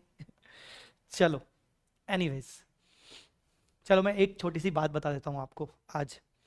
धार्विक, माय सन, जो मेरा बच्चा है धार्विक, वो 2021 में पैदा हुआ था, नवंबर में, नवंबर 2021 में। मैंने एक बहुत अच्छी अपनी लाइफ में चीज की, ऐसा तो बहुत सारी अच्छी चीजें की हैं, पर वन ऑफ द उनमें से एक बहुत अच्छी चीज ये की, जिस दिन धार्विक पैदा हुआ, जिस महीने, उसी महीने से धार्विक के नाम पे मैंने एसआईपी शुरू कर दी। हाँ, धार्विक के नाम पे मैंने एसआईपी, ये नहीं बताऊंगा कि कितना, ये नहीं बताऊंगा कि उसका फंड वैल्यू कितना हो गया है, क्योंकि मुझे अगेन फ्लेक्स नहीं करना, मैं जस्ट बता रहा हूं। रेलेवेंस क्यों बता रहा हूं? इसीलिए बता रहा हूं कि power of investing and power of SIP. अभी धार्विक के नाम पे इतना हो गया है कि ना, कल को अगर मैं मर गया इमीडिएटली तो मेरे को कोई टेंशन नहीं है, धार्विक के लिए उतना फंड तो अवेलेबल है कि उसकी पढ़ाई आराम से हो जाएगी, ऐसा है। तो पावर ऑफ इन्वेस्टिंग, और मैं ये इसलिए बता रहा हूं ताकि जब तुम सीए बन जाओ तो सीए बनने के साथ साथ तुम अपनी एसआईपी शुरू कर पाओ, कर लो, ये जरूरी है। चलो, अब मैंने जो तुम्हें सिखाया, क्या मैं तुम्हें उसको बताऊं पूरा एग्जाम्पल? इन्वेस्ट करना, वापस पैसे निकालना, इनकम बुक करना, क्लोजिंग बैलेंस को फेयर वैल्यू करना और गेन लॉस आना, ठीक है? 5 चीजें थी। इन 5 चीजों को ध्यान से देखिए। सबसे पहले प्लान एसेट का ओपनिंग बैलेंस है 5 लाख रुपीस, तो ये आपने ओपनिंग बैलेंस 5 लाख रुपीस लिख दिया। आपने एक स्टेटमेंट बनाया प्लान एसेट का, ठीक है? आपने एक प्लान एसेट का स्टेटमेंट बनाया, ओपनिंग बैलेंस। फिर 1 अप्रैल को ही आपने कंट्रीब्यूशन किया प्लान एसेट में। तो 1 अप्रैल को आपका प्लान एसेट 5 लाख का था, पर आपने कंट्रीब्यूशन किया 1 अप्रैल को ही 1 लाख रुपीस का, तो प्लान एसेट की वैल्यू बढ़ जाएगी। एंट्री क्या करोगे? Plan asset account debit to bank.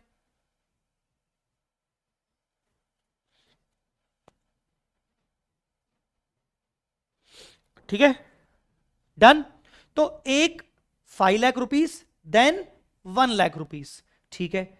Eight the same time उसी दिन आपने थोड़ा सा पैसा निकाला भी था, ओके, 150 आपने निकाला तो प्लान एसेट की वैल्यू गिर जाएगी।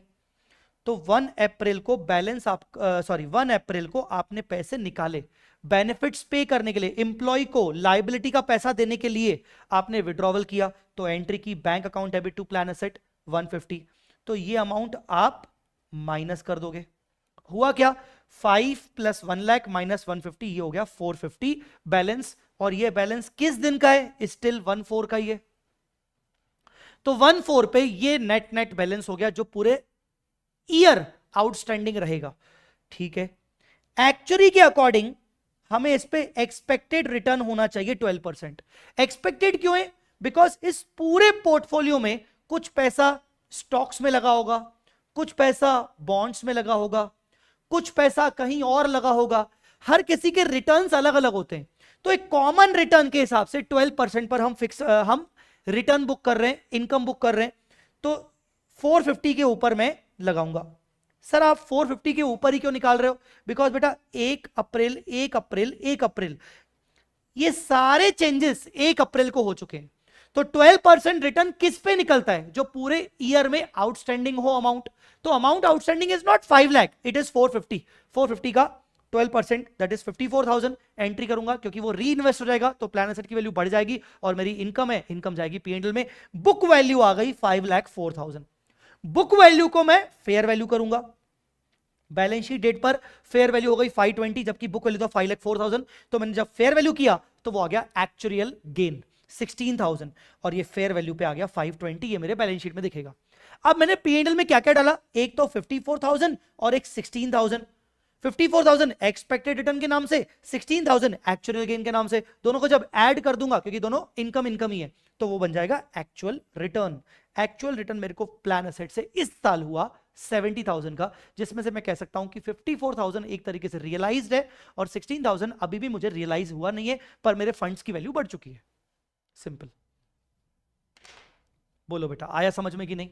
So guys, this is the thing. Sir आपने ये स्टेटमेंट फॉर्म में क्यों बनाया, अकाउंट फॉर्म में क्यों नहीं बनाया? तो लो जी, अकाउंट फॉर्म में बनाना है तो अब अकाउंट फॉर्म में कैसे बनाओगे? 1 अप्रैल को ओपनिंग बैलेंस असेट है तो असेट का डेबिट बैलेंस। 1 अप्रैल को ही आपने कंट्रीब्यूशन किया टू बैंक 1 लाख। 1 अप्रैल को ही आपने पैसा निकाला बाय बैंक 150। अल्टीमेटली आपका नेट इफेक्ट तो 450 आएगा, उसके ऊपर आपने इनकम बुक कर लिया to estimated return 54,000। Balance sheet में आपने क्लोजिंग बैलेंस 520 पर रिकॉर्ड किया, ये आपको लिखना पड़ेगा पहले से ही। आप ये नहीं निकालोगे 5,04,000, ये 4,000 नहीं निकालोगे, आप 20,520 करोगे और इसका जो डिफरेंस आएगा वो आएगा एक्चुअल गेन। सर हमें क्वेश्चन में अकाउंट बनाना है कि स्टेटमेंट बनाना है, जो आपको बोले। जब तक वो आपको लेजर या अकाउंट बनाने को नहीं कह रहा है, आप स्टेटमेंट बनाओगे तो बेटर रहेगा, ठीक है ना। मान लो वो बोल रहा है कि प्लान असेट्स का हमें रिकंसिलेशन करके दीजिए, वो बोल रहा है कि प्लान असेट्स बताइए क्या क्या होगा, क्लोजिंग बैलेंस बताइए, तो आप स्टेटमेंट फॉर्म में बनाओगे। अगर वो बोलता है कि लेजर बनाओ, अकाउंट बनाओ, तो एक अलग बात है। तो लेजर और अकाउंट सेकेंडरी है, स्टेटमेंट बनाना प्राइमरी है, ठीक है।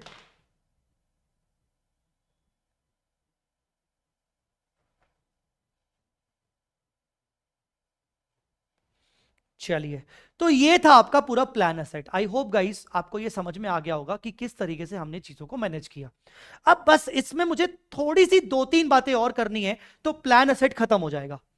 प्लान असेट यहीं पर फिर खत्म हो जाएगा। देखो इस पर्टिकुलर एग्जांपल में कंट्रीब्यूशन मैंने किस दिन किया था, 1 अप्रैल, और बेनिफिट्स भी पे हमने किस दिन किए थे, 1 अप्रैल। तो 1 अप्रैल का ही बैलेंस चेंज हो गया और इंटरेस्ट फिर उस चेंज्ड बैलेंस पे लगा। सिचुएशन चेंज करते हैं, आइए। ऊपर का जो एग्जांपल था वो था एग्जांपल 7, मैंने अपनी टर्म बुक से कॉपी पेस्ट किया है। एग्जांपल 8 सब कुछ वही, बस वो बोल रहा है कि जो आपने कंट्रीब्यूशन किया 1 लाख का, और जो आपने विड्रॉवल बेनिफिट्स पे करने के लिए जो आपने विड्रॉवल निकाले, वो आपने 31 मार्च को किया, मतलब ईयर एंड पे किया। बाकी आप सब कुछ सेम है। तो मुझे बताइए कि ये 1 अप्रैल को ही था, पर इन दोनों की डेट 31 मार्च हो गई, तो मुझे बताओ पूरे ईयर में कौन सा अमाउंट ओवरऑल आउटस्टैंडिंग रहा होगा, 5 लाख। मतलब अप्रैल में भी 5 लाख रहा होगा, ये दोनों तो मार्च ईयर एंड पे आए, तो अप्रैल 5 लाख, मई 5 लाख, जून 5 लाख, जुलाई 5 लाख, सब अगस्त सितंबर अक्टूबर नवंबर दिसंबर जनवरी फरवरी मार्च, पूरे साल भर क्या आउटस्टैंडिंग रहा, 5 लाख। तो इसीलिए रिटर्न किस पे निकलेगा, 5 लाख पे। तो इसीलिए मैंने क्या किया, to balance brought down 5 lakh. Whole year the amount of 5 lakh was outstanding, तो 5 लाख मल्टीप्लाई बाय 12%, 60,000। रिटर्न की वैल्यू बढ़ेगी तो प्लान एसेट बढ़ेगी, इनकम बुक करेंगे तो प्लान एसेट बढ़ेगा। कंट्रीब्यूट किया ईयर एंडिंग पे 1 लाख, प्लान एसेट की वैल्यू बढ़ गई। विड्रॉ किया ईयर एंडिंग पे 150, तो प्लान एसेट की वैल्यू गिर गई। ईयर एंड पे प्लान एसेट 520 है, जैसा कि हमें क्वेश्चन में दिया गया है। तो एक्चुअल गेन इस बार कितने के हो गए, 10,000। Hope you got the point. दोनों में बस सिर्फ फर्क क्या है, फर्क है इंटरेस्ट का कैलकुलेशन। प्रीवियस एग्जांपल में आपने इंटरेस्ट कैलकुलेट किया रिवाइज्ड बैलेंस पर, इस वाले एग्जांपल में आपने इंटरेस्ट कैलकुलेट किया ओपनिंग बैलेंस पर, बिकॉज कंट्रीब्यूशन और बेनिफिट्स की डेट्स चेंज हो गई, ठीक है। अब आपके साथ में इसी में एक और सिनेरियो ऐड कर देता हूं। अज्यूम सेम एग्जांपल 7, ठीक है, but the date of contribution and benefits paid are 1 October, मतलब मिड। मिड के केस में थोड़ा सा बस आपको एक फॉर्मूला याद रखना पड़ेगा। कैसे, सबसे पहले try to understand opening value of the fund, opening value of the investment was 5 lakh. This 5 lakh, can I say this 5 lakh was outstanding for whole year? Then on 1st October plan asset 1 lakh से additionally बढ़ा, but 150 से गिरा भी। तो net net can I से 50,000 से plan asset गिरा for the next 6 months, ठीक है। So how would you deal with this, आप इसके ऊपर सेपरेटली इनकम निकालो और इस नेट के ऊपर 6 months का सेपरेटली निकालो, जिसके लिए इसके ऊपर जब आप सेपरेटली निकालोगे तो डायरेक्टली देखो कैसे, 5 लाख का 12% 60,000 ओपनिंग के ऊपर, और जो ये नेट है 50,000, इसके ऊपर आप 6 months का रिटर्न निकालो। 6 months का रिटर्न निकालने के लिए आपको 6 मंथली रेट चाहिए, और 6 मंथली रेट आपका 12/2 मतलब 6% नहीं होगा, बिकॉज यहां पर मान के चलेंगे कि कंपाउंडिंग हो रही है, सिंपल इंटरेस्ट नहीं हो रहा है। तो आपको 6 मंथली कंपाउंडिंग रेट निकालना पड़ेगा, जिसका फॉर्मूला है √1 + एनुअल रेट और अंडर रूट के बाहर -1, तो 1 प्लस एनुअल रेट मतलब 12%, 12% को लिखेंगे तो 0.12, अंडर रूट के बाहर -1 इंटू 100 जब सॉल्व करेंगे तो this is the 6 monthly compounding rate. Why we are taking compounding rate? ये मान रहे हैं कि भाई जो भी इनकम हमें यहां होगी वो री इन्वेस्ट होगी, तो आगे हमें नेक्स्ट 6 मंथ्स का इंटरेस्ट और मिलेगा, इसीलिए। लॉन्ग स्टोरी शॉर्ट, अगर कंट्रीब्यूशन और बेनिफिट्स मिड में आ जाए तो आप ओपनिंग बैलेंस के ऊपर एस्टिमेटेड रिटर्न सेपरेटली कैलकुलेट करोगे, what ever the rate you have, and mid में जो कंट्रीब्यूशन और बेनिफिट्स हैं उसका नेट निकालकर, नेगेटिव है तो नेगेटिव रिटर्न, पॉजिटिव है तो पॉजिटिव रिटर्न पे आप सेपरेटली कैलकुलेट करोगे by taking 6 monthly compounding rate. 6 monthly compounding rate का फॉर्मूला 1 प्लस एनुअल रेट का अंडर रूट -1, 50,000 का 5.832915 एंड 50,000 वॉज नेगेटिव, इसलिए नेगेटिव रिटर्न, इसलिए नेट रिटर्न हो गया आपका 57085। ठीक है,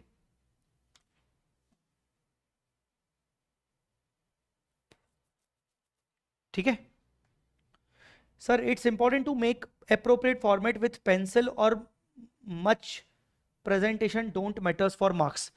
presentation matters for marks, presentation matters. मैं ये नहीं बोलूंगा कि प्रेजेंटेशन मैटर नहीं करती, प्रेजेंटेशन मैटर करता है।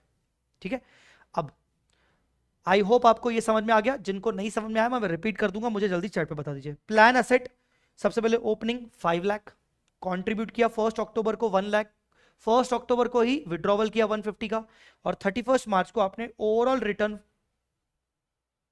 रिकॉर्ड किया 57085। इस तरीके से अलग अलग, ओपनिंग पे अलग और नेट पे 6 मंथली रेट लगा के। Closing balance of course fair value, तो एक्चुअल गेन और लॉस आ गया, एक्चुअल गेन आ गया 12915, और इन दोनों को मिलाकर क्या बोलते हैं? इन दोनों को मिलाकर क्या बोलते हैं? Actual return.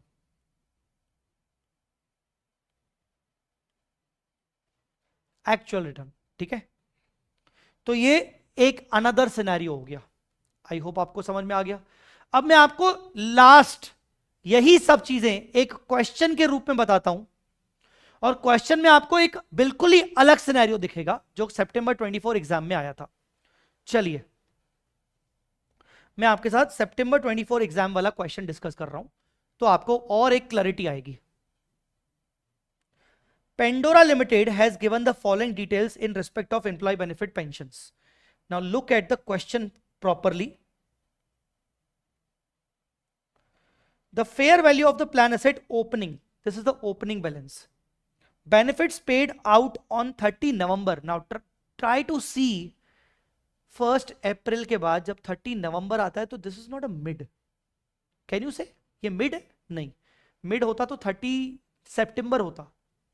तो बेनिफिट्स पे हुए हैं मतलब ये विड्रॉवल हुआ होगा। गाइस बेनिफिट्स पे करने के लिए प्लान एसेट से विड्रॉवल किया होगा। Inward contribution received, inward contribution received मतलब मोर इन्वेस्टमेंट, ये और भी पैसा इन्वेस्ट हुआ होगा। Fair value of the plan asset मतलब closing, this is the closing. Now 1st April 23 मतलब opening. Company made the following estimates, लिखा है कंपनी मेड द एस्टिमेट्स, पर ये एस्टिमेट्स किसने करके दिए? एक्चुअरी ने। नाम कंपनी का ही आता है, कंपनी ऐसे ही बोलती है कि हमने एस्टिमेट किए एक्चुअरी से लेकर। तो कंपनी ने क्या एस्टिमेट किया कि भाई इस पूरे पोर्टफोलियो पर हमें इंटरेस्ट डिविडेंड टाइप की इनकम होगी 10.5, इसके बाद हमें कुछ कैपिटल गेन टाइप की इनकम होगी 2%, कुछ कॉस्ट लगेगा। जैसे आप म्यूचुअल फंड में पैसा इन्वेस्ट करते हो तो आपको क्या लगता है? आपका कुछ कॉस्ट लगता है? यस, कॉस्ट लगता है। आपका कॉस्ट लगता है 2% का, 1%, 0.5%, इसमें कमीशंस होती हैं म्यूचुअल फंड में भी। तो म्यूचुअल फंड के जो आपके एडवाइजर्स होते हैं उनको कमीशन मिलता है। So basically you will get this 2% का आपका कॉस्ट आएगा, तो नेट नेट आपका रिटर्न होगा 10.5, और बोल रहा है इंटरेस्ट इज कंपाउंडेड एनुअली, कोई हाफ ईयरली वगैरह कुछ नहीं है। You are required to find the expected and actual return on plan asset. अच्छा, ये मैंने आपको 30 नवंबर की डेट दिखाई और कंट्रीब्यूशन हुआ है 30 सितंबर को। अब आपको अगर मैं बताऊं तो ऊपर मैंने आपको 3 सिचुएशन बताई थी। पहली सिचुएशन में जहां हम कंट्रीब्यूशन और बेनिफिट्स बिगिनिंग में कर रहे थे, दूसरी सिचुएशन में हम कंट्रीब्यूशन और बेनिफिट्स ईयर एंड पे पे कर रहे थे, और थर्ड सिचुएशन में हम कंट्रीब्यूशन और बेनिफिट्स दोनों को मिड में कर रहे थे। जबकि इस क्वेश्चन में ये तीनों सिचुएशन काम नहीं कर रही, ना बिगिनिंग में है दोनों, ना एंड पे है दोनों, ना ही दोनों मिड पर हैं। इनमें से कंट्रीब्यूशन मिड पर है पर बेनिफिट्स मिड में नहीं है, नवंबर में है। तो ऐसे सिचुएशन में क्या करना? फिर ऐसे सिचुएशन में आपको टाइम मंथली कैलकुलेशन करनी पड़ेगी, जो नॉर्मल कैलकुलेशन आप जानते हो। कैसे? देखिए, सबसे पहले ओपनिंग 5 लाख पूरे साल भर का, 5 लाख का 10.5 नेट 10.5। देन आपने इनवर्ड कंट्रीब्यूशन कब किया? 30 नवंबर को। तो कंट्रीब्यूशन से इन्वेस्टमेंट की वैल्यू और बढ़ती है। 30 नवंबर को कंट्रीब्यूशन किया 1,42,142। कब किया? नवंबर में, 30 सितंबर में। तो अक्टूबर, नवंबर, दिसंबर, जनवरी, फरवरी, मार्च, 6 मंथ्स के लिए आपको रिटर्न मिलेंगे। फिर आपने विड्रॉ कब किया? 30 नवंबर। तो 30 नवंबर को आपने 63,000 विड्रॉ किया। तो नवंबर के बाद दिसंबर, जनवरी, फरवरी, मार्च, 4 मंथ्स के रिटर्न आपके नहीं मिलेंगे। तो 4 मंथ्स के रिटर्न आपके नेट कट हो जाएंगे, क्योंकि आपने पहले ही कंट्रीब्यूशन, पहले ही आपने विड्रॉ कर लिया। नवंबर तक ही आपने पैसा रखा, तो दिसंबर, जनवरी, फरवरी, मार्च का इंटरेस्ट नहीं मिलेगा, तो आपको इंटरेस्ट उतना नहीं मिलेगा। तो ये सिचुएशन फोर्थ सिचुएशन हो गई आपकी, चौथी, जहां ना बिगिनिंग में हो रहा है, ना ईयर एंड पे हो रहा है, ना मिड में हो रहा है, अलग अलग डेट्स पे हो रहा है। तो आपने date wise, month wise calculation किया।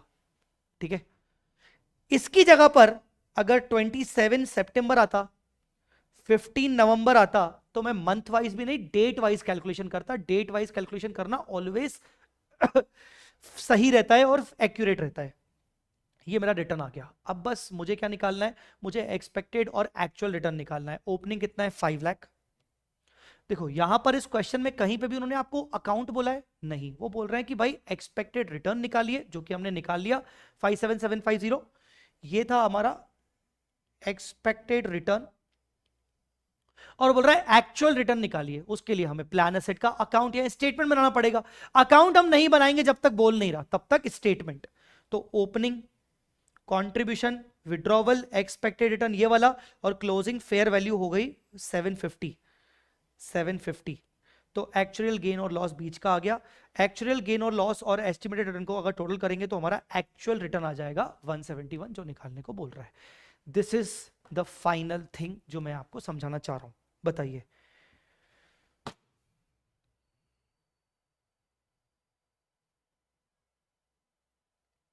क्लियर? डेप्रिसिएशन की तरह किया। हाँ, ये कैलकुलेशन एक तरीके से बोल सकते हो, डेप्रिसिएशन की तरह किया।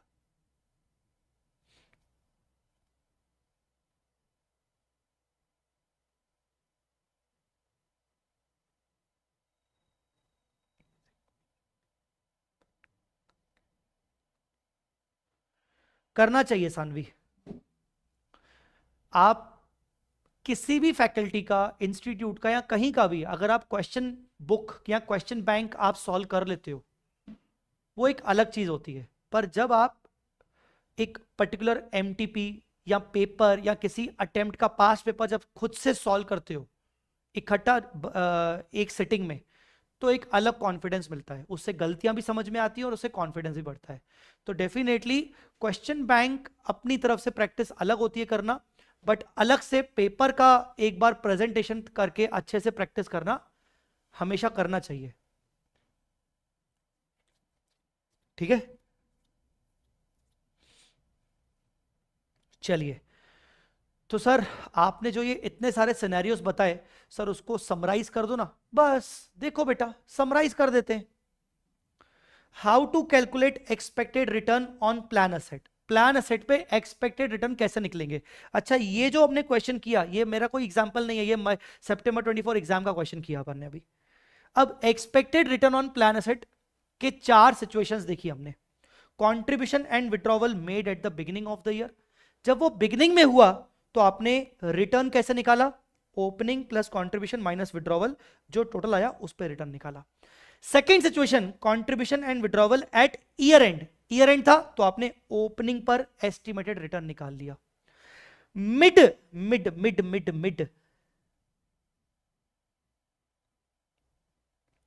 मिड में था तो आपने क्या किया, आपने 2 बार रिटर्न निकाला, एक ओपनिंग पे पूरे साल भर का और एक नेट कंट्रीब्यूशन पे। नेट कंट्रीब्यूशन मतलब कंट्रीब्यूशन माइनस विड्रॉवल पे half yearly rate, half yearly rate का 1 प्लस एनुअल रेट का अंडर रूट माइनस 1 इंटू 100।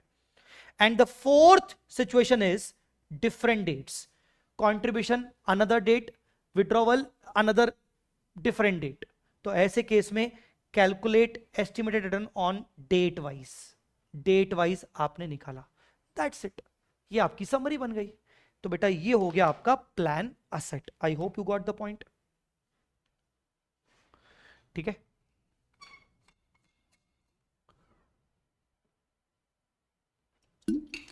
चलिए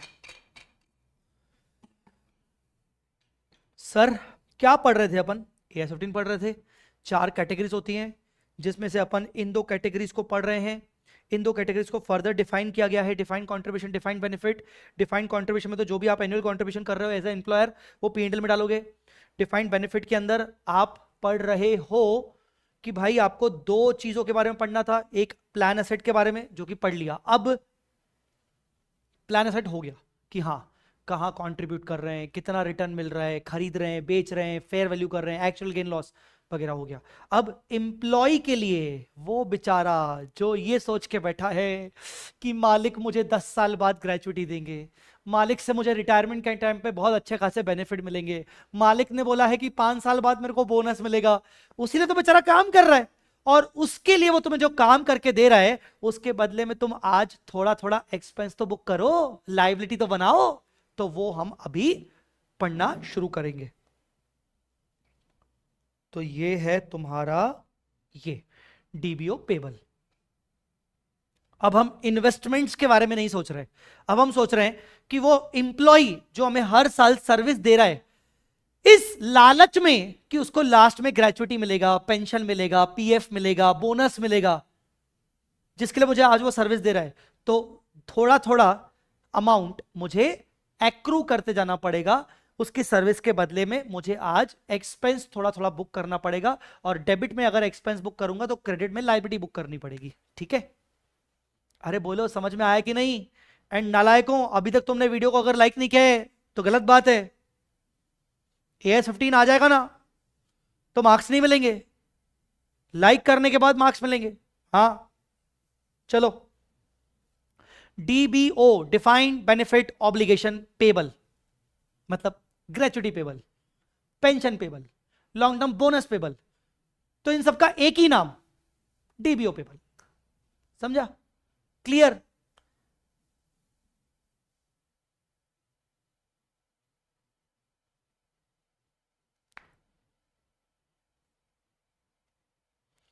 सानवी रोज एक एक एमसीक्यू केस, जो एमसीक्यू जो केस स्टडी आती है ना, रोज एक एक केस स्टडी एमसीक्यू की प्रैक्टिस करो 10-10 मिनट्स का टाइमर लगा के, तो आपको समझ में आ जाएगा कि एमसीक्यूज कैसे सॉल्व करने हैं और मुझे टाइम कैसे मैनेज करना है। ठीक है, चलो अब डीबीओ पेबल क्या करना है। एम्प्लॉय सर्विस देते जा रहा है उस लालच में कि उसको आगे चल के पेमेंट करोगे तुम लोग, तो वो सर्विस तुम्हें दे रहा है, तो मैचिंग प्रिंसिपल के अकॉर्डिंग तुम्हें अगर सर्विस मिल रही है तो तुम्हें बेनिफिट मिल रहा है, तो बेनिफिट के अगेंस्ट में एक्सपेंस बुक करना चाहिए। तो तुम्हें आज उसकी सर्विस के बदले में तुम्हें थोड़ा थोड़ा एक्सपेंस बुक करना पड़ेगा। अब एक्सपेंस कितना बुक करोगे, सीधी बात है, कितना पे करने वाले हो उसको फ्यूचर में, उसका प्रोपोर्शनेट वैल्यू, क्योंकि थोड़ा थोड़ा बुक करना है। तो कितना पे करने वाले हो, तो पहले वो निकाल लेते हैं। तो स्टेप नंबर 1 कि भाई हम कितना पे करेंगे, कैलकुलेट एस्टिमेटेड डिफाइंड बेनिफिट, मतलब कितनी ग्रेचुइटी पे करूंगा, कितना पेंशन पे करूंगा, क्या डिफाइन किया है मैंने, कितना बोनस पे करूंगा। तो सबसे पहले तो कितना पे करूंगा मैं उसको फ्यूचर में, ये पता चले मुझे, तो मुझे उसका प्रोपोर्शनेट निकालने में फिर आसानी होगी। देखो सारी चीजें लॉजिकली चल रही हैं। तुम मुझे सर्विस दे रहे हो, उसके बदले मुझे एक्सपेंस बुक करना है। एक्सपेंस कितना, उतना जो मैं तुम्हें पे करूंगा उसका प्रोपोर्शनेट वैल्यू जो पे करूंगा। तो कितना पे करूंगा पहले वो निकाल लेते हैं। तो फॉर एग्जाम्पल मैंने तुम्हें बोला कि तुम्हारी जो भी सैलरी होगी उस टाइम पे उसका कुछ परसेंटेज पे करूंगा। तो last on salary multiply by benefit का percentage multiply by number of years of service. एक क्वेश्चन पढ़ा देता हूं मैं आपको, पहला ही क्वेश्चन इंपॉर्टेंट है। आइए, employ Roshan has joined a company in the year 2000x1. Annual emoluments of the Roshan are 1490 210. The company also has a policy of giving a lump sum payment of 25% of the last drawn salary of the employee for each completed year of service if the employee retires after completing 5 years. अगर रोशन तू 5 साल सर्व करता है हमें, और 5 साल भले तू 5 साल बाद रिटायर हो जा, तो तेरे को 5 इयर्स के बाद हम तेरी सैलरी का 25% तेरे को बोनस देंगे। The salary of the Roshan is expected to grow 10% per annum. हाँ, जो तेरी सैलरी अभी करंट है 1490 उसका नहीं, 5 इयर्स के बाद जो तेरी सैलरी होगी 25% of the last drawn salary. ठीक है। The company has inducted Roshan in the beginning of the year. उसके बाद he will get 5 yearly increment, उसके 5 इंक्रीमेंट्स होंगे। तो देखो अगर मुझे रोशन को सैलरी देनी हुई तो सैलरी कितना करूंगा,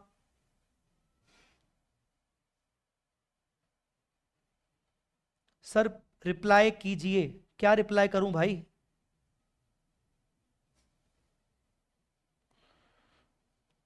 इनको ना हर चीज सर से ही रिप्लाई चाहिए, इनको ये भी सर से ही सुन रहा है कि सर से ही सुनना है कि मतलब क्लास लाइव चल रही कि नहीं। अरे बाकी बच्चों से पूछ ले बे। चलो, तो क्वेश्चन है ये 101 का क्वेश्चन है 101। करंट सैलरी कितनी है 1490। सर रिप्लाई करेंगे ना तो समझ में आ जाएगा कि हाँ ये लाइव है कि नहीं है, क्योंकि आजकल ना बहुत धोखा मिल जाता है, प्रीमियर चल रहा है या क्या चल रहा है पता ही नहीं चलता, नालायक। करंट सैलरी तो last drawn salary after 5 years 1490 210, इसमें 10%, 10%, 10%, 10% और 10%, क्योंकि 10% का इंक्रीमेंट होगा तो 5 बार इंक्रीमेंट होंगे, क्योंकि लिखा है he will get 5 yearly increments. तो कितना सैलरी हो जाएगा 1490 210, ये हो जाएगा approx 24 lakhs, approx 24 lakhs last drawn salary. तो अभी मैंने आपको क्या बताया, सबसे पहले ये देखो कि उसको कितना बेनिफिट देना पड़ेगा। तो स्टेप 1 कि मुझे एस्टिमेटेड बेनिफिट्स कितने देने पड़ेंगे।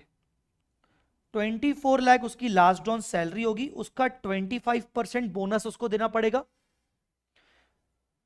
For each completed year of service multiply by 5 इसलिए मल्टीप्लाई कर रहा हूं क्योंकि 25% फॉर ईच है, 25% पर एनम है।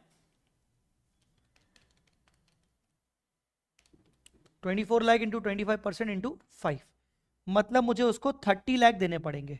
तो 30 लाख क्या बन गया, 30 लाख बन गया डिफाइंड बेनिफिट, कि मुझे उसको लास्ट में 30 लाख के अमाउंट के आसपास देना पड़ेगा। तो बताओ 30 लाख उसको देना पड़ेगा आफ्टर 5 इयर्स, तो अभी से ही मुझे थोड़ा थोड़ा अमाउंट बुक करना पड़ेगा एज एन एक्सपेंस। ठीक है, डन। तो step number 1 I hope it is clear कि भाई आज मुझे कितना एक्सपेंस बुक करना है, दैट इज डिपेंडिंग अपॉन कि कितना मुझे पेमेंट उसको करना पड़ेगा आफ्टर 5 इयर्स, उसके हिसाब से आज मैं एक्सपेंस कितना बुक करूंगा तब निकलेगा। तो पहला पॉइंट आ गया कि मुझे उसको कितना पे करना पड़ेगा। अभी 30 लाख कितना पे करना पड़ेगा, आज मुझे कितना एक्सपेंस बुक करना है अभी मैंने निकाला नहीं है। अब कितने ईयर्स के बाद पे करना पड़ेगा, 5 ईयर्स के बाद। तो स्टेप नंबर 2 में आप अलोकेट कर दो 5 ईयर्स में, कैलकुलेट अलोकेटेड बेनिफिट्स, मतलब ये हो गया आपका 30 lakh divided by number of years, 30 lakh divided by number of years, ठीक है, 30 lakh divided by number of years, okay.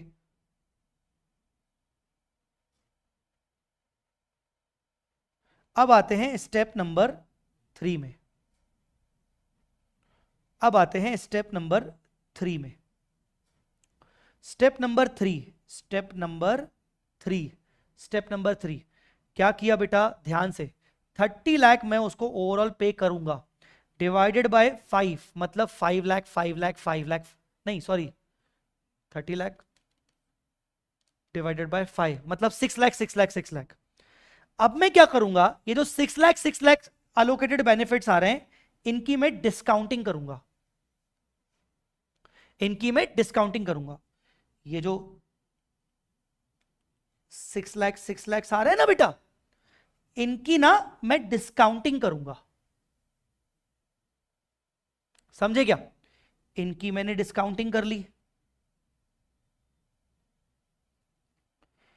इनकी मैंने डिस्काउंटिंग कर ली। डिस्काउंटिंग कैसे करेंगे, उल्टा, उल्टा नहीं उल्टा नालायक, हाँ तो देखो डिस्काउंटिंग में 0.375 794 857 926 और 1 ये लिखा ही उल्टा है। डिस्काउंटिंग रेट है 8%, अगर आप 1 डिवाइड बाय 1.08 करो तो 1 डिवाइड बाय 1.08 तो सबसे पहले आता है 0.926, देखो 926, जबकि पहले लिखा है 0.735, उल्टा ही लिखा है, तो उल्टा डिस्काउंटिंग करनी है आपको, ठीक है, उल्टा। इसलिए देखो ये इस तरीके से चल रहा है, सबसे पहले 1, मतलब ये जो 1 है ये नीचे वाले में मल्टीप्लाई होगा, ये जो 0.926 है ये इसमें मल्टीप्लाई होगा, ऐसा। Discounting based on interest rate of government bond, government bond अगर आपसे वो मान लो पूछता है एमसीक्यू में कि सर इंटरेस्ट रेट कौन सा लेंगे, गवर्नमेंट बॉन्ड का रेट ऑफ इंटरेस्ट को हम डिस्काउंटिंग रेट ले सकते हैं। आपने जैसे ही ये डिस्काउंटिंग की, बस अब आ गया आपका हर साल का एक्सपेंस जो आपको बुक करना है against the services he is giving you. उसने फर्स्ट ईयर की सर्विस आपको दी, इतना एक्सपेंस बुक कर लो, सेकेंड ईयर की सर्विस दी, इतना एक्सपेंस बुक कर लो, थर्ड ईयर की सर्विस दी, इतना एक्सपेंस बुक कर लो, फोर्थ ईयर की सर्विस दी, इतना एक्सपेंस बुक कर लो, फिफ्थ ईयर की सर्विस दी, इतना एक्सपेंस बुक कर लो। एक्सपेंस बुक करने का मतलब expense account debit to expense payable, expense to expense payable, expense to expense payable and so on. अब मुझे बताओ समझा, तो सबसे पहले एक्सपेंस हर साल कितना रिकॉर्ड होगा, उसके लिए मुझे चाहिए कि टोटल कितना बेनिफिट अपन पे करेंगे, उसको अलोकेट करेंगे अपन और उसकी डिस्काउंटिंग करेंगे अपन, तो हर साल का एक्सपेंस निकल आएगा जिसको आप बोलोगे current service cost, current service cost. The amount of bonus benefit annually against employ service, employ की सर्विस के अगेंस्ट जो हर साल का बोनस कितना कितना प्रोपोर्शनेटली ड्यू होता जाएगा, ठीक है। इसकी एंट्री क्या करेंगे, एंट्री करेंगे CSC current service cost account debit to DBO payable. DBO payable वो लाइबिलिटी, क्योंकि अभी तो मैं पे नहीं कर रहा हूं, फर्स्ट ईयर के एंड में नहीं कर रहा हूं, फर्स्ट ईयर का पैसा फिफ्थ ईयर में दूंगा, सेकंड ईयर का पैसा फिफ्थ ईयर में दूंगा, थर्ड ईयर का पैसा फिफ्थ ईयर में दूंगा, फोर्थ ईयर का पैसा फिफ्थ ईयर में दूंगा। तो डीबीओ पेबल एक लाइबिलिटी बनती जाएगी बनती जाएगी बनती जाएगी और एक्सपेंस बुक होता जाएगा, पीएनएल में जाता जाएगा। जल्दी मुझे कमेंट करके बताओ स्टेप 1 स्टेप 2 स्टेप 3 समझ में आया कि नहीं।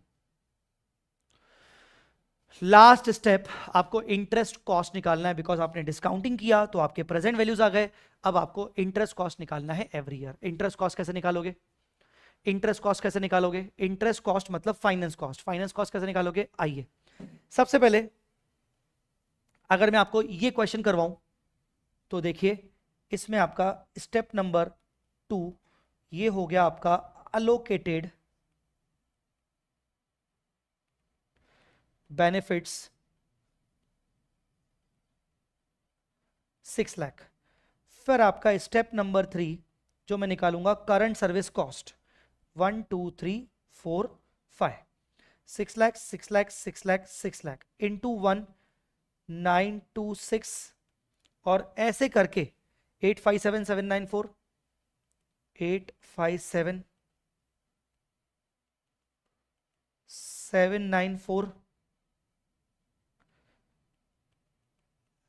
735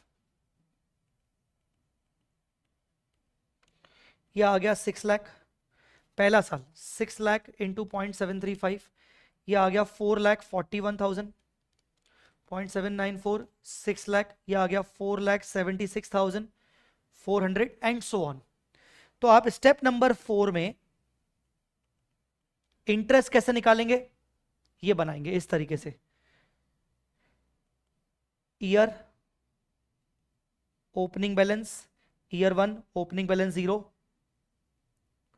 इंटरेस्ट 0 पे 0, current service cost at and में 441, तो क्लोजिंग बैलेंस आ जाएगा 441 441 441 441 441 का इंटरेस्ट आपने निकाला 8% का ओपनिंग के ऊपर 35 to 80 मतलब ये इस पे लगेगा। सेकेंड ईयर का 476 400 तो क्लोजिंग आ गया 952 680 एंड सो ऑन। इस तरीके से आपको इंटरेस्ट निकालना है जो मैंने यहां पर आपको फॉर्मेट बना के दिया है। गाइस आई होप आपको समझ में आ गया होगा। अब P&L में क्या क्या जाएगा, करंट सर्विस कॉस्ट क्योंकि उसकी सर्विस के बदले में मैं ये एक्सपेंस बुक कर रहा हूं, और इंटरेस्ट कॉस्ट। इंटरेस्ट कॉस्ट की entry interest cost account debit to DBO payable, यहां क्या था current service cost account debit to DBO payable, ये क्या हो गया interest cost to DBO payable.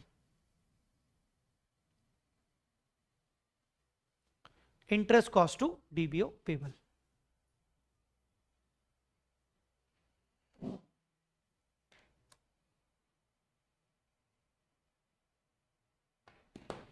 ठीक है, क्लियर।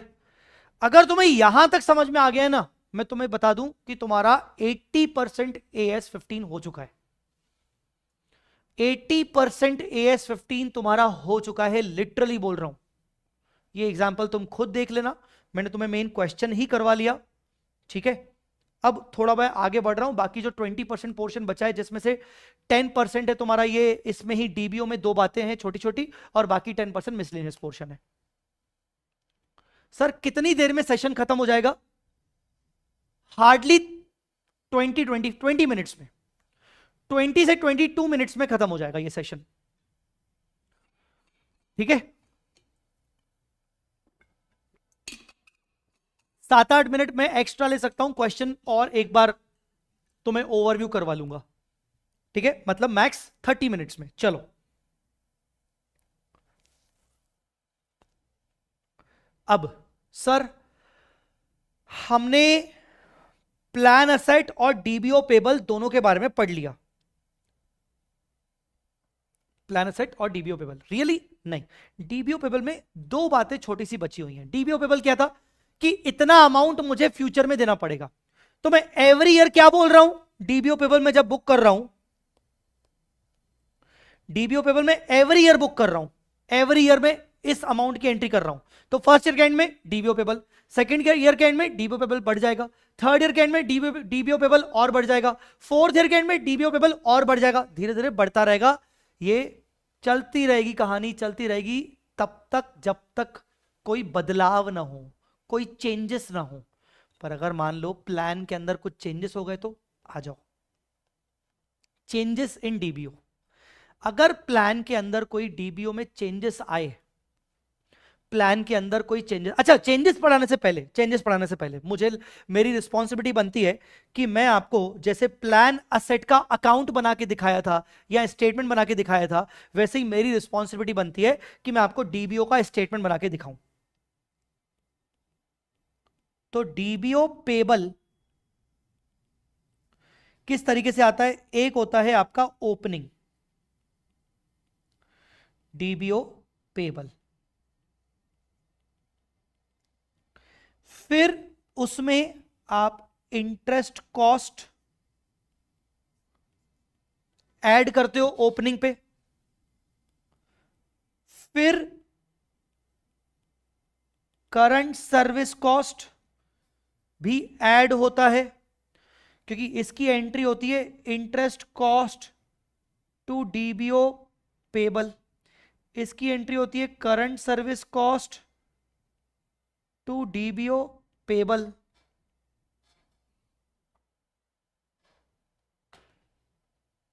ठीक है, आई बात समझ में? हां, अब इस अकाउंट में और क्या आता है, ये पेबल बढ़ता जा रहा है तब तक जब तक आप पे नहीं कर रहे हो। मान लो आपने पे किया, याद है आप प्लान एसेट से पैसा विड्रॉ कर रहे थे बेनिफिट्स पे करने के लिए, तो यहां पर आप करोगे बेनिफिट्स पेड, तो एंट्री हो जाएगी DBO payable account debit to bank. थोड़ी जगह छोड़कर क्लोजिंग बैलेंस, ईयर एंड में आपको इसकी फेयर वैल्यू दी रहेगी क्वेश्चन में,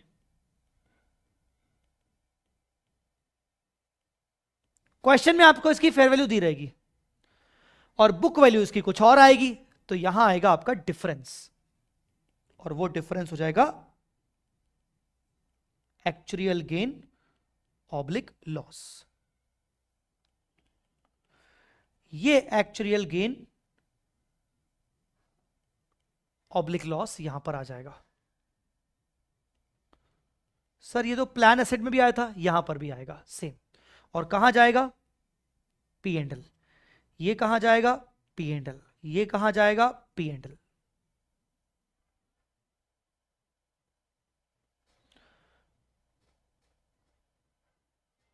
ठीक है, डन।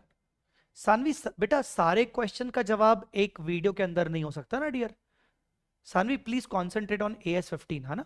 आप ओवर द लेक्चर आप अलग AS15 के रिगार्डिंग चीजें नहीं पूछ रहे हो, आप कुछ और बीच बीच में पूछते जा रहे हो, जहां पर मैं आपको बीच बीच में जवाब दे रहा हूं, पर कुछ क्वेश्चंस का जवाब इमीडिएटली नहीं दिया जा सकता।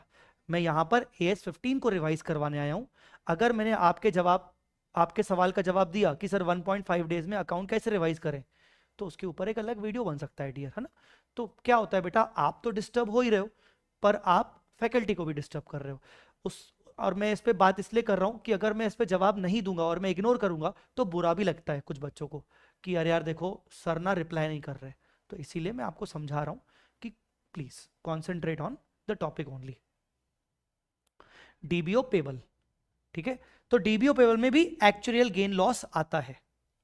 चलो अब मैं बात कर सकता हूं कि इस डीबीओ के अंदर दो छोटी सी चीजें हैं जो हो सकता है वो आए। एक होता है मॉडिफिकेशन, एक होता है कर्टलमेंट। बहुत बेसिक चीज बोल रहा हूं, एक होता है मॉडिफिकेशन, एक होता है कर्टलमेंट। बेटा मॉडिफिकेशन मतलब जब मैं चेंजेस कर रहा हूं, जैसे मैंने यहां बोला कि मैं 25% आपको बेनिफिट दूंगा, पर मैंने 2 साल बाद 3 साल बाद बोला कि मैं नहीं 25% नहीं दूंगा, मैं 30% दूंगा, मैंने इंक्रीज कर दिया बेनिफिट। तो मॉडिफिकेशन मतलब बेनिफिट को इंक्रीज करना, बेनिफिट को क्या करना? इंक्रीज करना। Earlier original benefit announce 10%, but after 2 years it is increase to 15%। तो उसकी अकाउंटिंग में अभी आपको सिखाऊंगा 2 मिनट में। कर्टलमेंट मतलब बेनिफिट को रिड्यूस करना, रिडक्शन ऑफ बेनिफिट्स, बेनिफिट्स को कम करना, एंड डीबीओ लायबिलिटी को कम करना। कम कब करना? फॉर एग्जाम्पल मैं कुछ इंप्लॉयज को निकाल रहा हूं, मैं बोल रहा हूं नहीं अभी तुम मेरे काम के नहीं हो, जब मैं उन इंप्लॉयज को निकाल रहा हूं तो उतने इंप्लॉयज को जो बेनिफिट मैंने एक्सपेंस बुक किया था उनको तो मैं दूंगा ही नहीं, तो उनका बेनिफिट कम हो गया। तो earlier benefits were announced for all employees, now for some employees the benefits are cancelled, मैं कुछ इंप्लॉयज का बेनिफिट कैंसिल कर रहा हूं, तो लायबिलिटी कम हो जाएगी। तो कर्टलमेंट में involve the settlement in cash. अच्छा ये भी हो सकता है कि कुछ इंप्लॉयज को मैं निकाल रहा हूं जिसके लिए मुझे उनको कॉम्पनसेशन देना पड़ेगा, तो हो सकता है मैं उनकी लायबिलिटी कम करके उनको कॉम्पनसेट इमीडिएटली कर रहा हूं, मैं बोल रहा हूं बात का छोड़ो अभी लो और जाओ। ठीक है, तो ये दो चीजें होती है, एक होता है मॉडिफिकेशन, एक होता है कर्टलमेंट। अब मॉडिफिकेशन के डिटेलिंग में मैं नहीं जाऊंगा, since it is not at all required for the exam purpose. Detailing में अगर आपको जाना है तो यहां से लेकर ये जो मैंने रफ रफ रफ रफ किया है, ये एक बार देख लेना। मैं इसका एग्जाम पॉइंट ऑफ व्यू आपके साथ डिस्कस कर लेता हूं कि ट्रीटमेंट क्या होगा, जो कि मैंने ये फेयर वापस से किया है। तो मॉडिफिकेशन का मतलब हमने देखा increase in the benefits. Benefits increase हो रहे, मतलब मुझे एक्स्ट्रा एक्सपेंस बुक करना पड़ेगा, एडिशनल कॉस्ट मेरे को बुक करनी पड़ेगी, तो मेरी डीबीओ लायबिलिटी और बढ़ जाएगी, तो एक्स्ट्रा एक्सपेंस बुक करना पड़ेगा। हां, तो आपको क्वेश्चन में दिया रहेगा कि वो एक्स्ट्रा एक्सपेंस कितना है। उसके लिए आपको दो नाम दिए जाएंगे, एक होगा पास सर्विस कॉस्ट और एक होगा अनरिकॉग्नाइज्ड सर्विस कॉस्ट। मैंने बोला ना, अगर आपको इसका लॉजिक पे जाना है तो अभी आप मेरे लेक्चर के बाद आप ये पढ़ लेना। मैं directly exam point of view से बात कर रहा हूं। शॉर्ट में बताऊं तो यूं समझो, ये 5 इयर्स का टाइम है, ये 1 ईयर, ये 2 ईयर, 3 ईयर, 4 ईयर, 5 ईयर। मान लो बेनिफिट तुम यहां पर एडिशनल दे रहे हो, एडिशनल बेनिफिट तुमने यहां अनाउंस किए, तो लॉजिकली यहां जो तुम एक्स्ट्रा 5% बेनिफिट अनाउंस कर रहे हो, 5%, उसकी मुझे एक्स्ट्रा अकाउंटिंग करनी पड़ेगी। तो ये 5% के पिछले 2 साल का कैलकुलेशन और अगले 3 साल का calculation is called pass service cost and unrecognised service cost. ये 5% का जो पिछले 2 साल का कैलकुलेशन होगा, that is called pass service cost, और जो अगले 3 साल में जो अभी इस 5% का बेनिफिट आने वाला है extra, that is called unrecognised service cost. आपको क्वेश्चन में दिया रहेगा। Now the simple thing is, pass service cost और अनरिकॉग्नाइज्ड सर्विस कॉस्ट दोनों आपके लिए एक्सपेंस है, दोनों के कारण आपकी लायबिलिटी बढ़ रही है, बिकॉज आप इंप्लॉय के बेनिफिट को इंक्रीज कर रहे हो। तो क्वेश्चन में they will give you these two things, simply past service cost account debit, unrecognized service cost account debit to DBO payable, आपको एंट्री करनी है। ठीक है, इसमें से past service cost directly PNL में जाएगा, बिकॉज लास्ट 2 इयर्स का कॉस्ट है, ऑलरेडी पीएनएल में जाना चाहिए। और अनरिकॉग्नाइज्ड सर्विस कॉस्ट, क्योंकि वो फर्दर फ्यूचर के 3 इयर्स हैं, तो उसको धीरे धीरे हम डेफर एंड अमोर्टाइज करेंगे। तो पास सर्विस कॉस्ट उन 2 सालों का खर्चा है जहां पर मैं 25% के हिसाब से एक्सपेंस बुक करता आया हूं, जबकि मुझे 30% के हिसाब से बुक करना था, तो एक्स्ट्रा 5% के हिसाब से मुझे बुक करके पीएनएल में इमीडिएटली डालना है। Unrecognised service cost further next 3 years का एक्स्ट्रा एक्सपेंस है, जो मुझे डेफर एंड अमोर्टाइज करना है। दोनों की वजह से मेरी डीबीओ पेबल बढ़ जाएगी।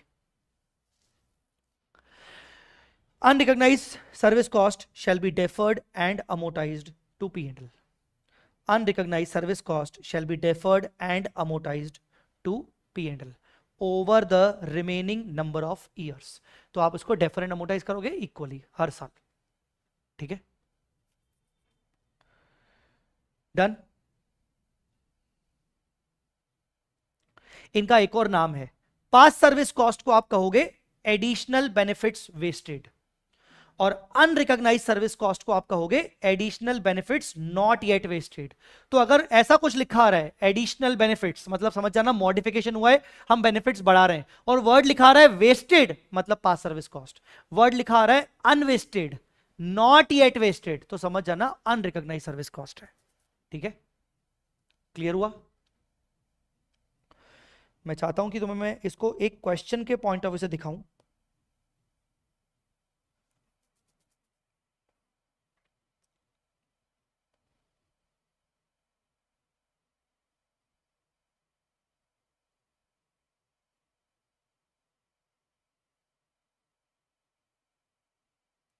चलो पहले ये पूरा कंप्लीट हो जाए, फिर क्वेश्चन में आ रही चीजें। अब बात करते हैं अपन कर्टेलमेंट। एक था मॉडिफिकेशन, दूसरा है कर्टेलमेंट। कर्टेलमेंट मतलब बेनिफिट्स को कैंसिल करना। बताओ, बेनिफिट्स अगर कैंसिल करोगे तो क्या होगा, क्या क्या चीजें होंगी? अगर किसी इंप्लॉय को तुम बोल रहे थे कि मुझे इसको पे करना है, पर अब तुम बोल रहे हो कि नहीं मुझे नहीं पे करना है, तो इसका मतलब क्या होगा? लायबिलिटी कम हो जाएगी, लायबिलिटी शैल बी रिड्यूस्ड, तो डेबिट करनी पड़ेगी। बेटा कितने से लायबिलिटी कम होगी, ये तुम्हें क्वेश्चन बताएगा, ये तुम्हें क्वेश्चन खुद से बताएगा। समझे क्या? ये तुम्हें क्वेश्चन खुद से बताएगा। लायबिलिटी कम होगी, एट द सेम टाइम तुम उसको कॉम्पनसेशन दोगे, तो कॉम्पनसेशन में भी पेड थ्रू बैंक, तो तुम्हें कॉम्पनसेशन पे करना पड़ेगा।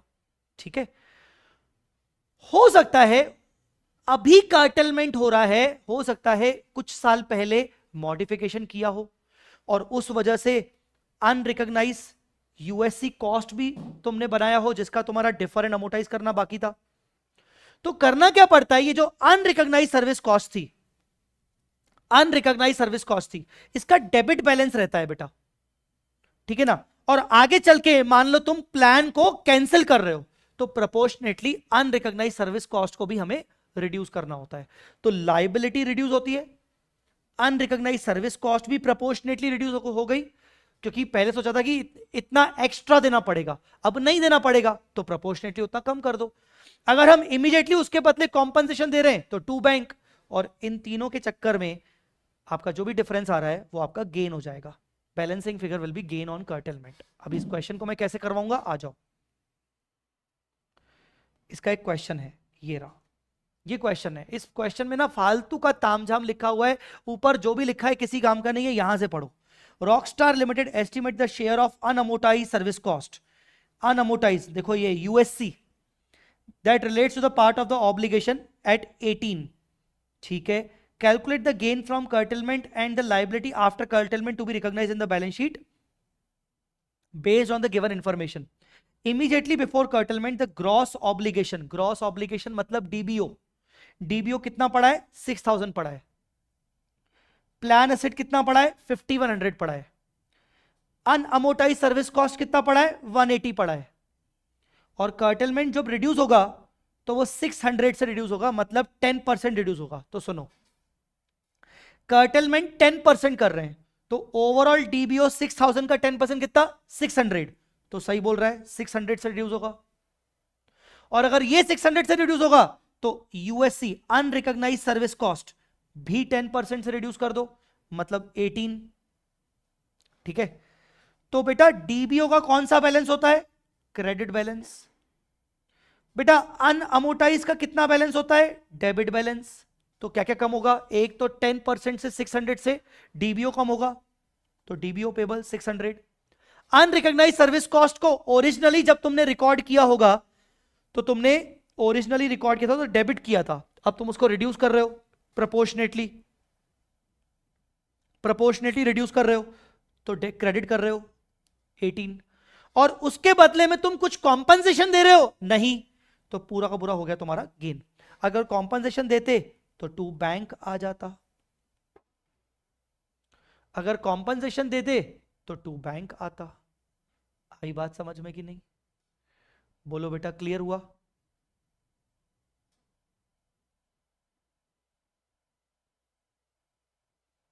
तो टू बैंक हो जाता अगर कॉम्पनसेशन देते तो। चलो, तो ये हो गया आपका, ये हो गया आपका इस तरीके से गेन, डन।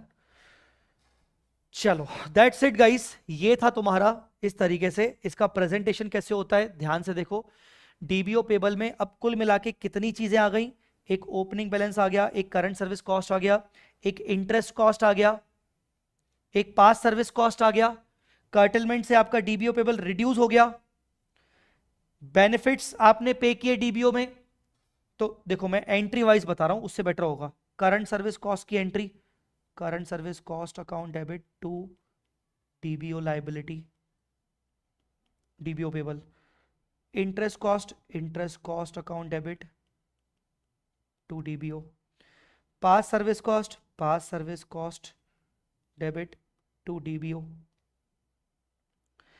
कर्टेलमेंट, कर्टेलमेंट में डीबीओ डेबिट टू बैंक या to gain. Payments DBO debit to bank. और एक्चुअल लॉस से लाइबिलिटी बढ़ेगी, गेन से लाइबिलिटी गिरेगी। ये आपका बैलेंसिंग फिगर भी हो सकता है। प्लान एसेट में ऑलरेडी आपको बता चुका हूं, ठीक है। बैलेंस शीट में कैसे प्रेजेंटेशन होगा, बैलेंस शीट में आपका सबसे पहले दिखता है डीबीओ पेबल, क्योंकि वो क्रेडिट बैलेंस होता है। उसी के अगेंस्ट हमने प्लान एसेट बनाई थी, तो प्लान एसेट आप असेट साइड में ना दिखा के प्लान एसेट आप डीबीओ पेबल में से लेस करके दिखाते हो, क्योंकि डेबिट बैलेंस होता है। और USC unamortised service cost, unrecognised service cost को भी आपका डेबिट बैलेंस होता है, तो वो भी माइनस करके दिखाते हो।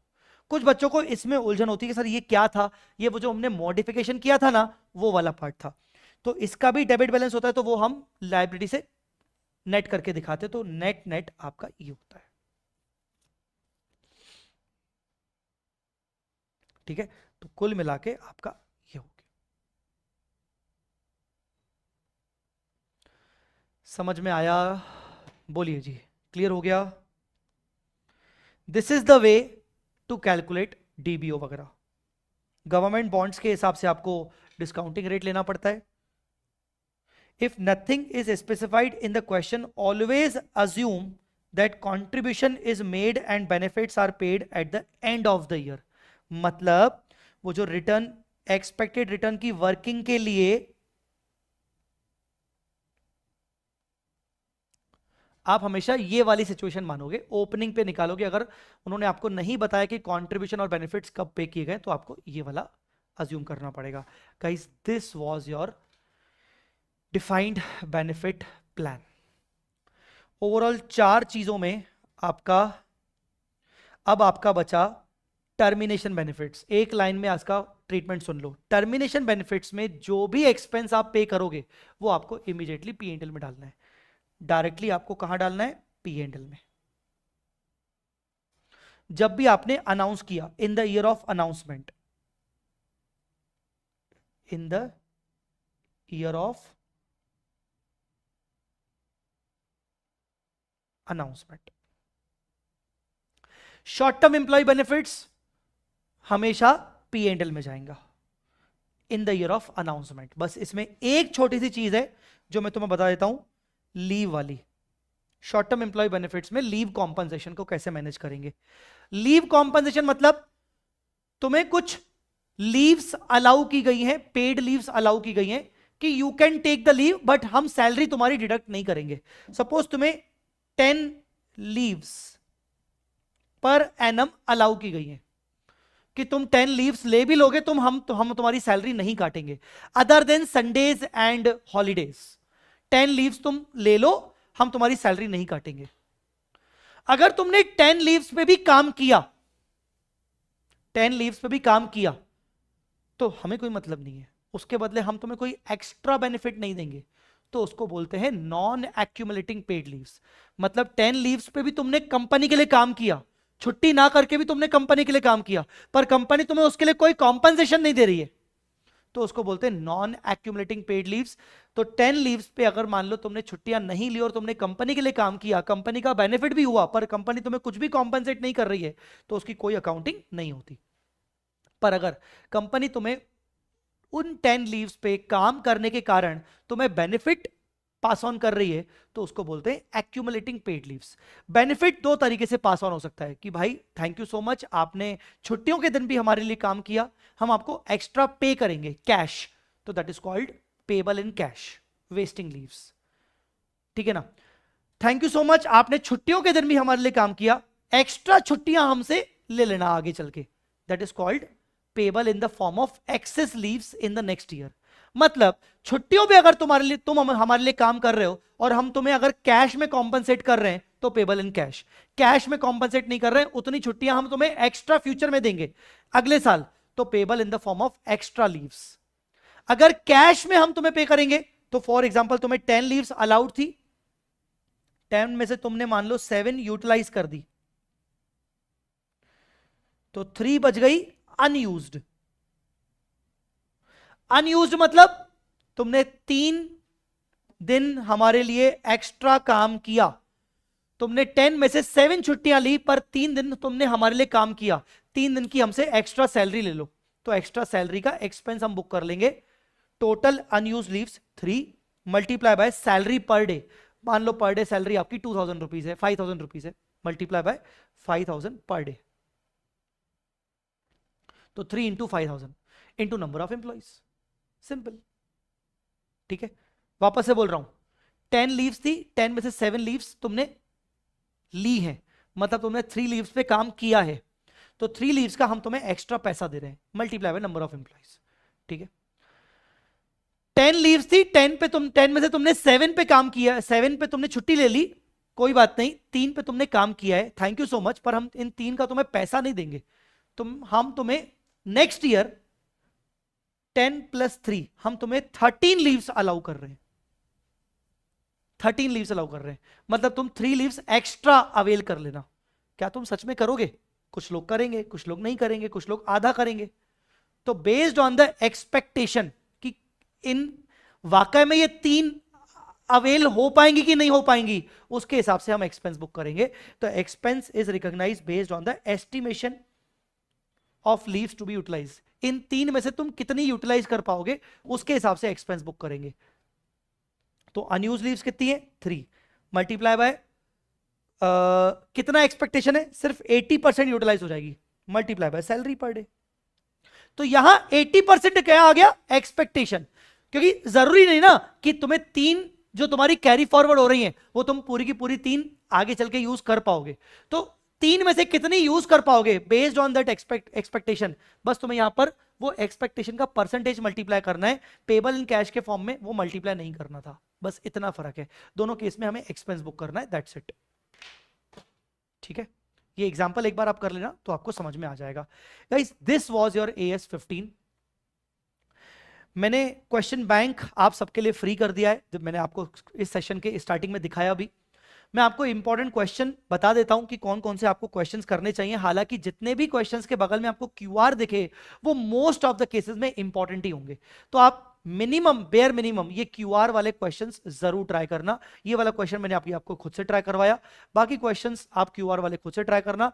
जितने भी क्वेश्चंस मैंने यहां पर आपके लिखे हुए हैं अब आपको समझ में आ जाएंगे। Guys that was your AS 15। I hope हमने जस्टिफाई किया है इसको रिवाइज करने में। मेरे साथ सब बोलेंगे स्वाहा।